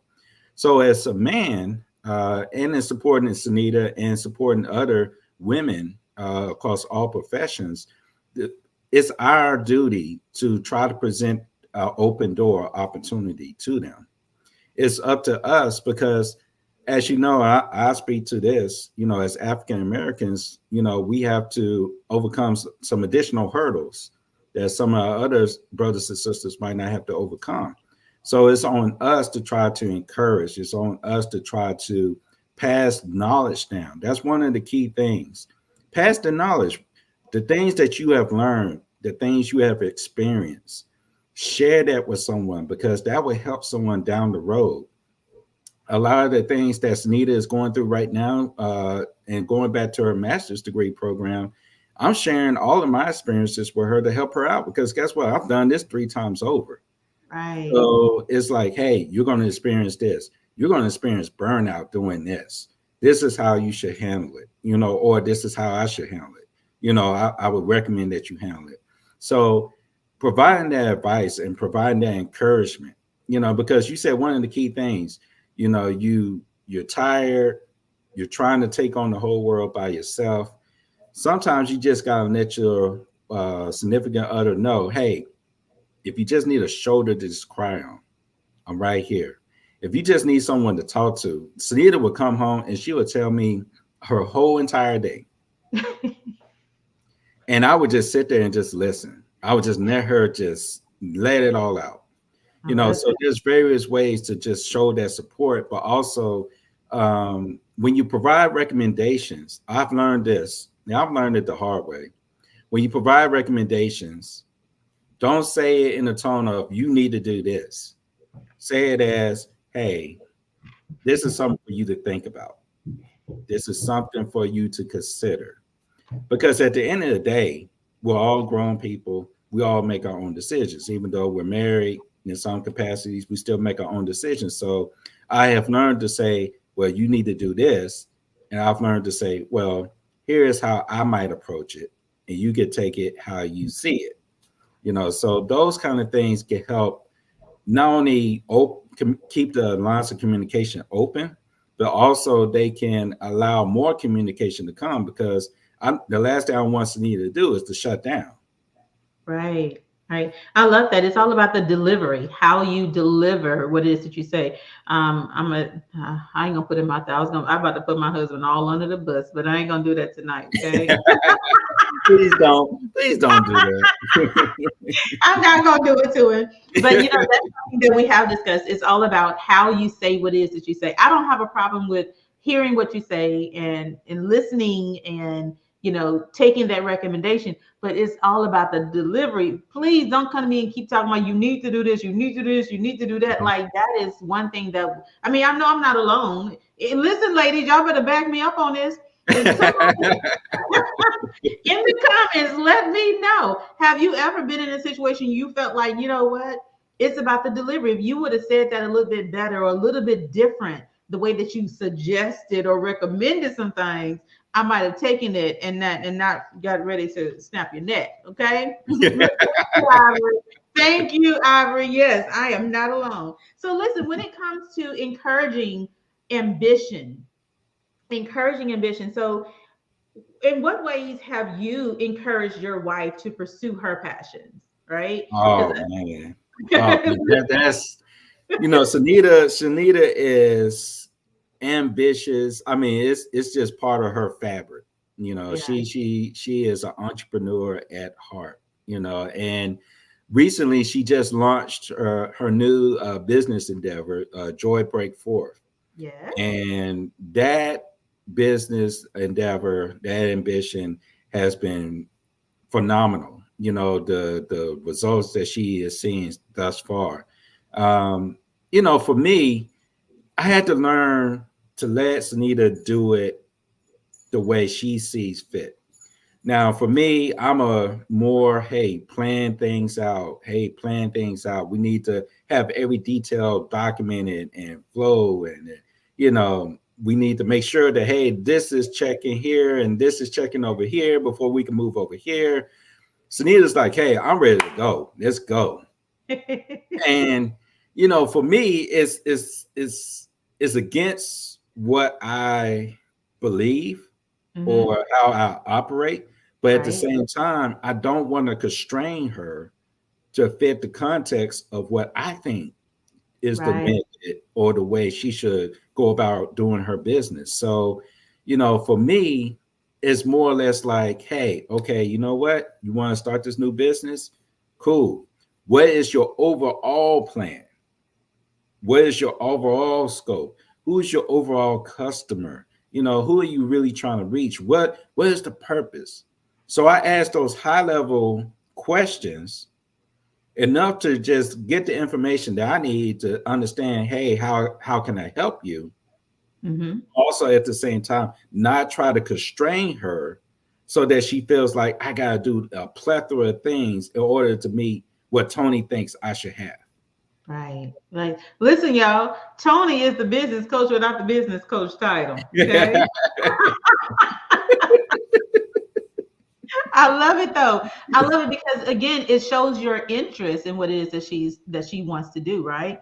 And the more I think that we open up and we share what it is that we're doing and what our plan is, what our vision is for it. Now, even though you may not see the whole vision or may not be able to understand the whole vision, at least she does, but it allows you to have be in that inner circle, if you will, of in her mind, the inner circle, that mental inner circle of, okay, this is how I can support her while she's doing this, because now I know what her game plan is. This is where I can see myself fitting in to support her so that she doesn't feel overwhelmed, or so that she doesn't feel like, okay, this is not working, I'm just giving up, right? So I love the fact that you know how to encourage her ambition. That's a big thing. And then I So want to say something real quick. yeah. Even, and this is for the men, even if you don't really understand the vision right then and there when your wife or your significant other expresses to you what they want to do, there's nothing wrong with saying, hey, you know what? Let me think on it and let me process it. Right. There's nothing wrong, because you're doing two things right there. You're acknowledging, hey, I heard you. I heard what you're trying to do. And you're also saying, hey, because I heard you and I listened and I'm really trying to figure out how I can help you, let me take a pause. Let me understand this. Let me process it in my mind, because hey, you women, you can process things a whole lot faster than we can. Easy. Easy. So let me have a moment to just formulate all of this. And then once I formulate, I'm gonna come right back to you. And I'm gonna repeat what I thought I heard from you. That lets them know, one, you're paying attention, because most women think, hey, they talk to us and we don't pay attention. So when you come back and you repeat what you heard, that lets her know, hey, I can share more information. Hey, he was really interested in what I was trying to do. Hey, he's really invested in what I'm trying to do.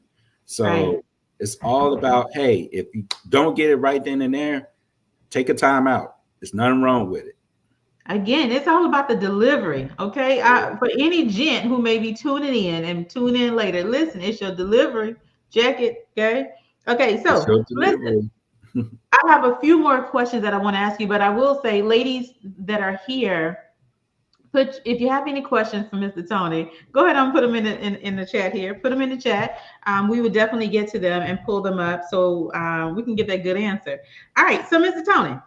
Yes, ma'am. When it comes to supporting her mental wellness, because right now mental wellness is a big thing. Again, nobody want to talk about it. We're starting to make a good shift towards trying to normalize the conversation about it without it being so taboo. But again, it's still a ways to go before we actually get all the way there. But when it comes to mental wellness, are there some signs or some things that you know and that you've noticed about your wife of when she is overwhelmed or when she is reaching a point, or based on things that may have happened in the past, you have some signs and some symptoms and some things that you can watch out for? And how do you address them before it escalates to just another level? Oh yeah. So Sunita loves to talk. So Sunita, I didn't say that, Sunita. I did not say that. Okay? I said that with love. I said that with love. Yeah. But the thing about it is when Sunita, I could tell something is off when she's quiet. That lets me know, hey, she's really in deep thought about something. She's really, trying to ponder, what the next steps are. Or it could be something that's just so heavy on her that, words can't come to her right at that particular moment. Right. So one of the things that I like to do, and it's just my approach, is whenever I see Sunita's in that place of, hey, she's quiet, she's not really saying anything, or in some instances she might be really irritated, like little small things would just irritate her. I would say, hey, is everything good? Or hey, what's on your mind? And if she tells me, then I will listen. But also, if she doesn't immediately say, hey, this is what's bothering me, or this is what's on her mind, or she would say, hey, I'm okay, then I will respect her boundary and I will walk away. And then I will wait for another opportune time to come back, because at that moment, I know something is wrong with her. But she just doesn't want to tell me at that moment. Heck, the problem might be me. So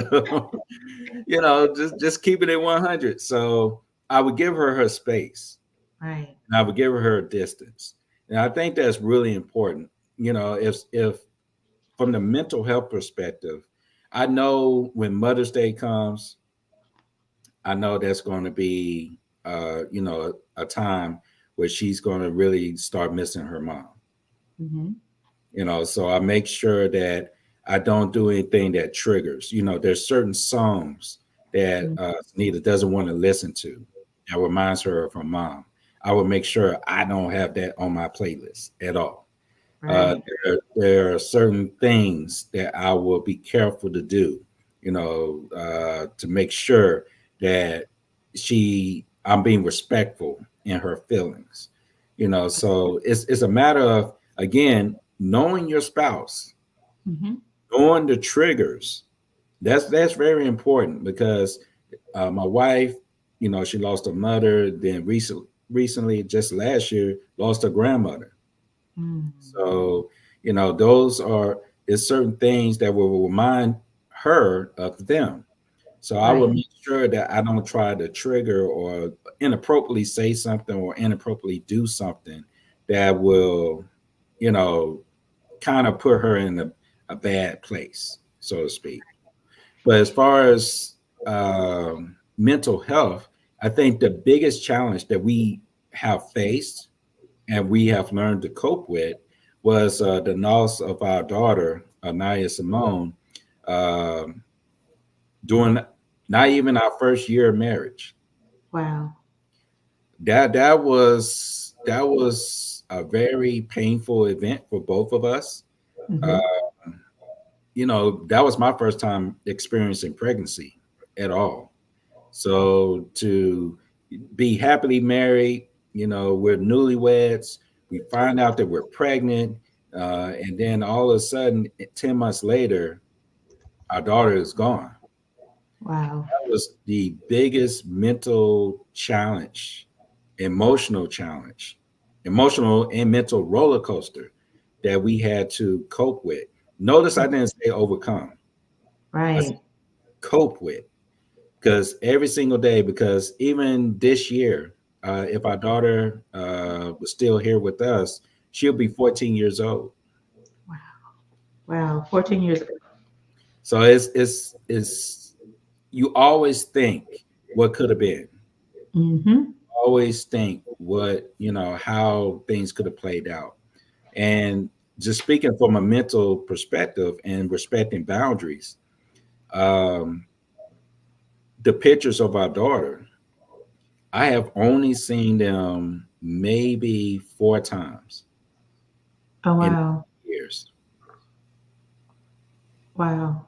And Sunita, she respects my boundary.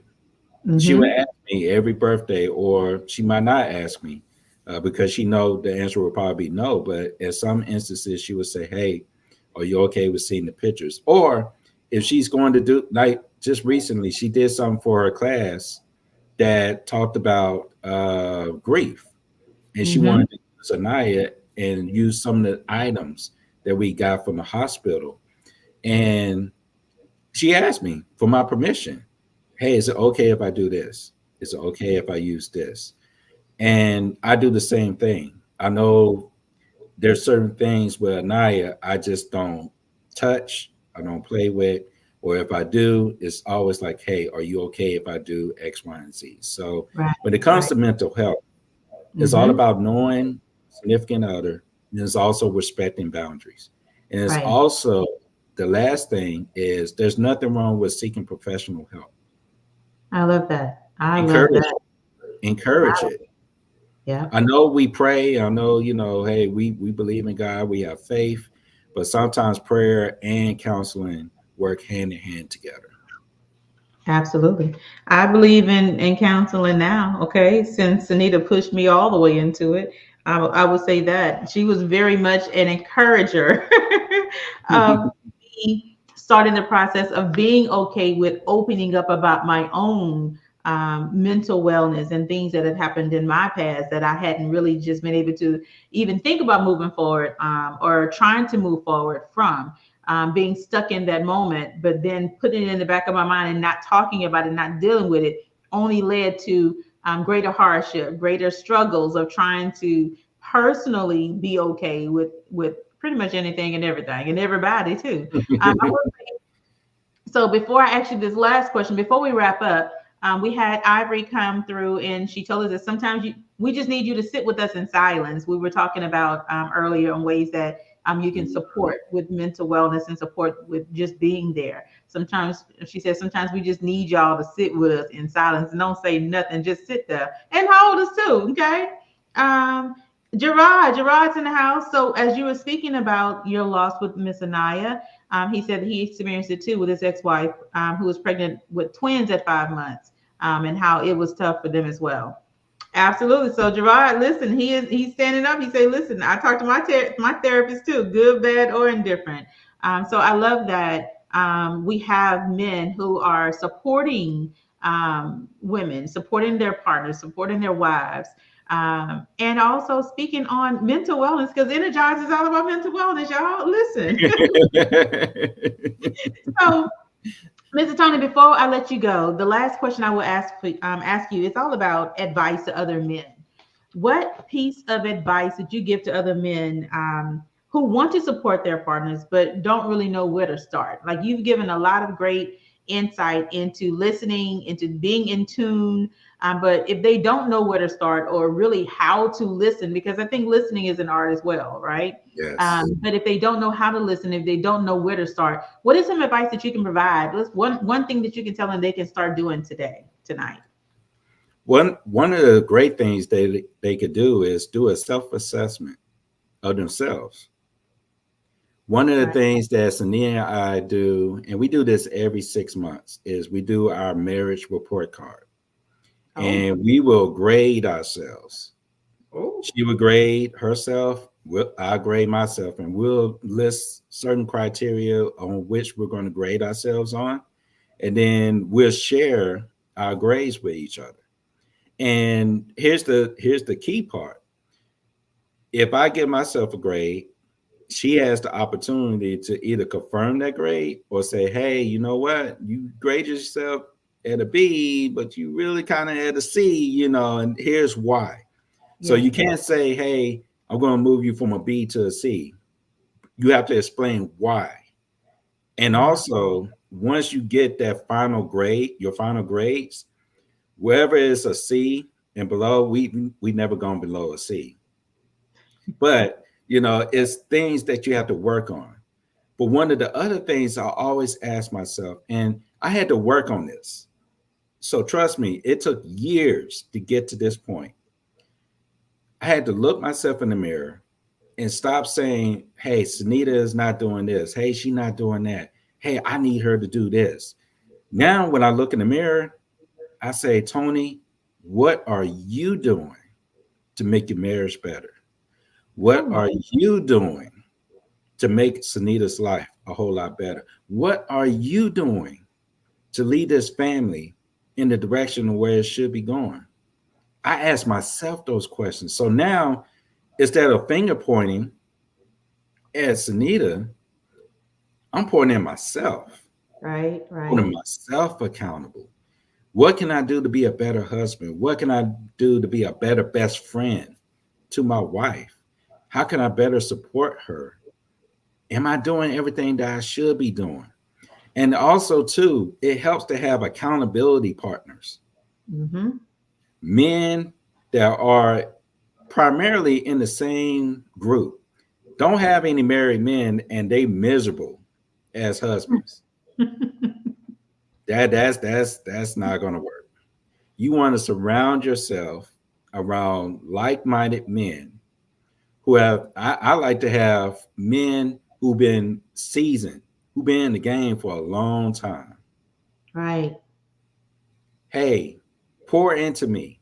Show me some ropes. Hey, there have been, I would say, at least 3 of the men that pour into my life. I have to say they have helped me to avoid some unnecessary fights. And some of them have helped me to avoid divorce. Right. I So love you that. need to have men that will pull you to the side and say, hey, dude, you tripping. Yep. You are not doing what you're supposed to be doing. You need to turn that ship around. Yep, Come just on. like Ivori said, you need some OGs in your life. Right. My uncle is a straight up OG. He would tell me in a heartbeat, dude, you slipping bad. And you need that as a man. So it takes community to hold you accountable, but also you have to hold yourself accountable and be open and honest with yourself. Now, here's the other thing that will help you, men, with your significant others. You have to be vulnerable. Come on. One of the stereotypes that African American men we have to overcome is the lack of showing emotion. Mm-hmm. It's okay to cry. It's okay to share your feelings with your wife, your significant other. It's okay to let them in. You know how I had to learn how to be sensitive? My youngest son. My youngest son has taught me how to be sensitive. Wow. Because he Yes. wears his emotions on his sleeve. Mm-hmm. You can tell when something is bothering him, but you can tell when he's happy. We call him Mr. Happiness because he is happy all the time. But you know when something is bothering him because his whole complexion, his whole demeanor, his whole posture just changes. Right. And instead of me saying, hey, man up, it forced me to say, hey, what's bothering you? Mm-hmm. What's going on? And that translated to doing the same thing with Sunita. I used to be like, man, get over that. You being too sensitive. But now it's like, hey, let me look at it from your perspective. Let me understand it from your lens. And that required me to strip away all this ego and this pride and allow my true openness to be open and for everyone to embrace it. And that turned out to be my greatest strength. I love all of that. You hit on everything. I was getting ready to follow up with some things. I'm just like, oh, he hit it. Okay. Especially that vulnerability and dropping the ego. Check the ego at the door. Don't come in the house with that ego. Leave it outside. Just stump it outside if you can.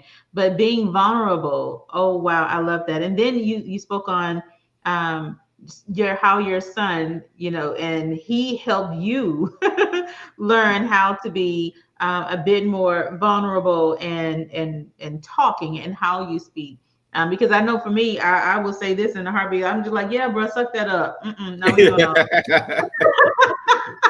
But I've had to learn how to be more welcoming and embracing myself when it comes to this. So I appreciate you saying that, because not only for men, but for women as well. And Ultimate Creative, I think this is Danielle.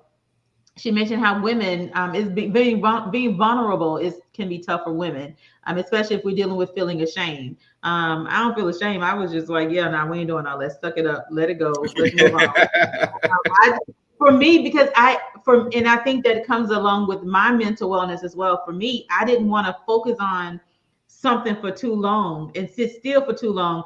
I had to keep moving. I had to keep going, because the longer if I sat still for too long, then now I have all these memories coming in my head of all the other things. I'm just like, no, we got to keep moving forward. Let all that go. Let's keep going. You know, it'll get okay. You'll be all right. So I thank you for sharing. I thank you for sharing that. But yeah, they've had some great comments as you were speaking. A lot on the accountability side. A lot about speaking good. This is some good talk for the men, okay? Also, Danielle, she shared that women need that too. We have to keep seasoned women around us and listen to them as well. And of course, they want a part two, and Gerard say and a part three, because you know what, we are y'all already know.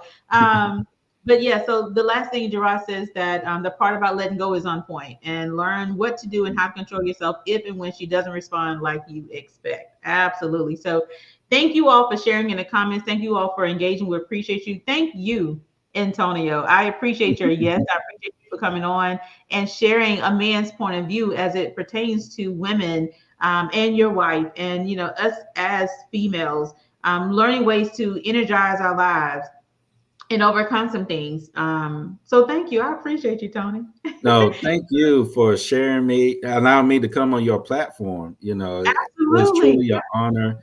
I really hope that everyone gained something from the conversation. I know I did. So, Absolutely. definitely, I'm a phone call, email, text away if you need me for And you anything. already got it. It's already on lock. But how can the people find you? How can they find you so they can get connected with you?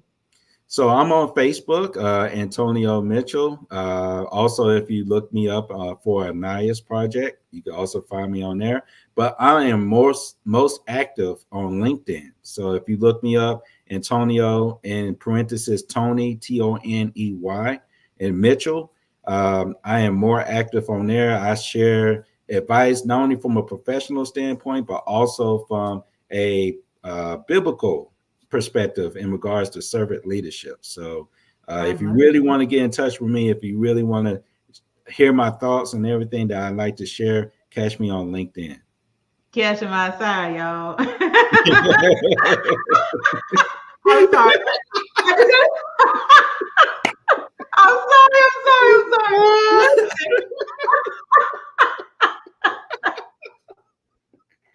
Listen.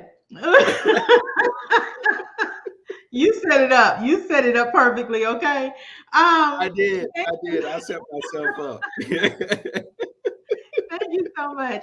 Thank you so much, Tony, for being here tonight. I appreciate your time. I appreciate your experience and your knowledge and your expertise as you're sharing it. Make sure you all connect with Tony. Listen, this is not the last you're going to see from Tony with Energize. I promise y'all this. Like, he don't even know it just yet, but we have some amazing things planned that's coming up, and I'm excited about it. So thank you, Tony. I appreciate you. Appreciate your time. Have a good evening. Kiss all the babies and the grandbaby. Tell Sunita we say hello. Sure will. Thank you so much. And thank you, everyone. All right. Have a good night. So listen, we made it, y'all. We made it through day one of the Energizer Leadership Summit. I'm your host, Tameka Chapman. This has been one amazing night of speaking on overcoming lies. Latasha Jimerson, she spoke on overcoming the lies and the negative self-talk that we tell ourselves. We had Ivori Clarke come through, moderate the panel with Mrs. Nicole Davis. Sonanade, I messed that up again. I'm so sorry. And Miss Lantoinette Clarke, who spoke on overcoming the gender biases, breaking those barriers in careers and business. And then we had Dr. Tavis come through and just break it all down, okay?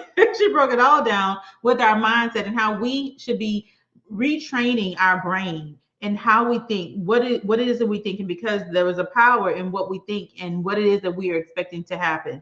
And then Mr. Antonio Mitchell came through and shared with us on a man's point of view and how men can show up in the lives of their significant others, in the lives of their spouses and their wives and their babes, okay, their wifeys, but showing up in support, and how to support, how to show up, what that looks like, ways that they can do it. So I thank each of you for tuning in tonight. And listen, make sure you come back tomorrow night if you enjoyed anything about tonight. Listen, we have tomorrow night that's jam packed. We have Wednesday, Thursday, and Friday. So tomorrow we are kicking it off with Miss Frances Futrell, who's going to be talking about just keep swimming. Listen, I talked earlier tonight about stay in the boat, sinking a sailboat. Listen, she's going to keep this thing going with the waters, all right? Just keep swimming, navigating the deep waters of grief and loss. We also have a panel on the importance of authentically showing up as you, showing up for you, showing up as yourself, the authentic way. Myself, Miss Tina F. Foy, Miss Princess Paige Rogers, as well as our special celebrity guest, Candace Nicholas Lipman. I'm super excited that she's joining us. You're gonna get some good stuff from that panel too. And then we're wrapping it up with Miss Natisha Stitt, who is giving us our interactive workshop tomorrow titled Unveiling Truth, a workshop for women's honest self-reflection. So listen, again, we are jam-packed. We are doing some amazing things this week. Tap in all week long with us. Tune in. You ain't got to go nowhere. You ain't got to get dressed. You ain't got to do your hair. Nobody's going to see you, but we want you to engage with us in the comments. We want you to engage with us and register. You still have time to register to get all of the freebies that all of our speakers and presenters are giving to you all. So thank you all again so much for tuning in, so much for joining us this night. Our first night on day one of the energizeHER Leadership Summit. And again, I want to just say a big thank you to our sponsors, Sis Means Business with Dr. Tavis Taylor, Mogul TV Global Network, Moshe with Gerard Ware, as well as the leading executive. Make sure you all connect with each of them. I thank you all so much. You all have a good evening, have a good night, and I'll see you all tomorrow.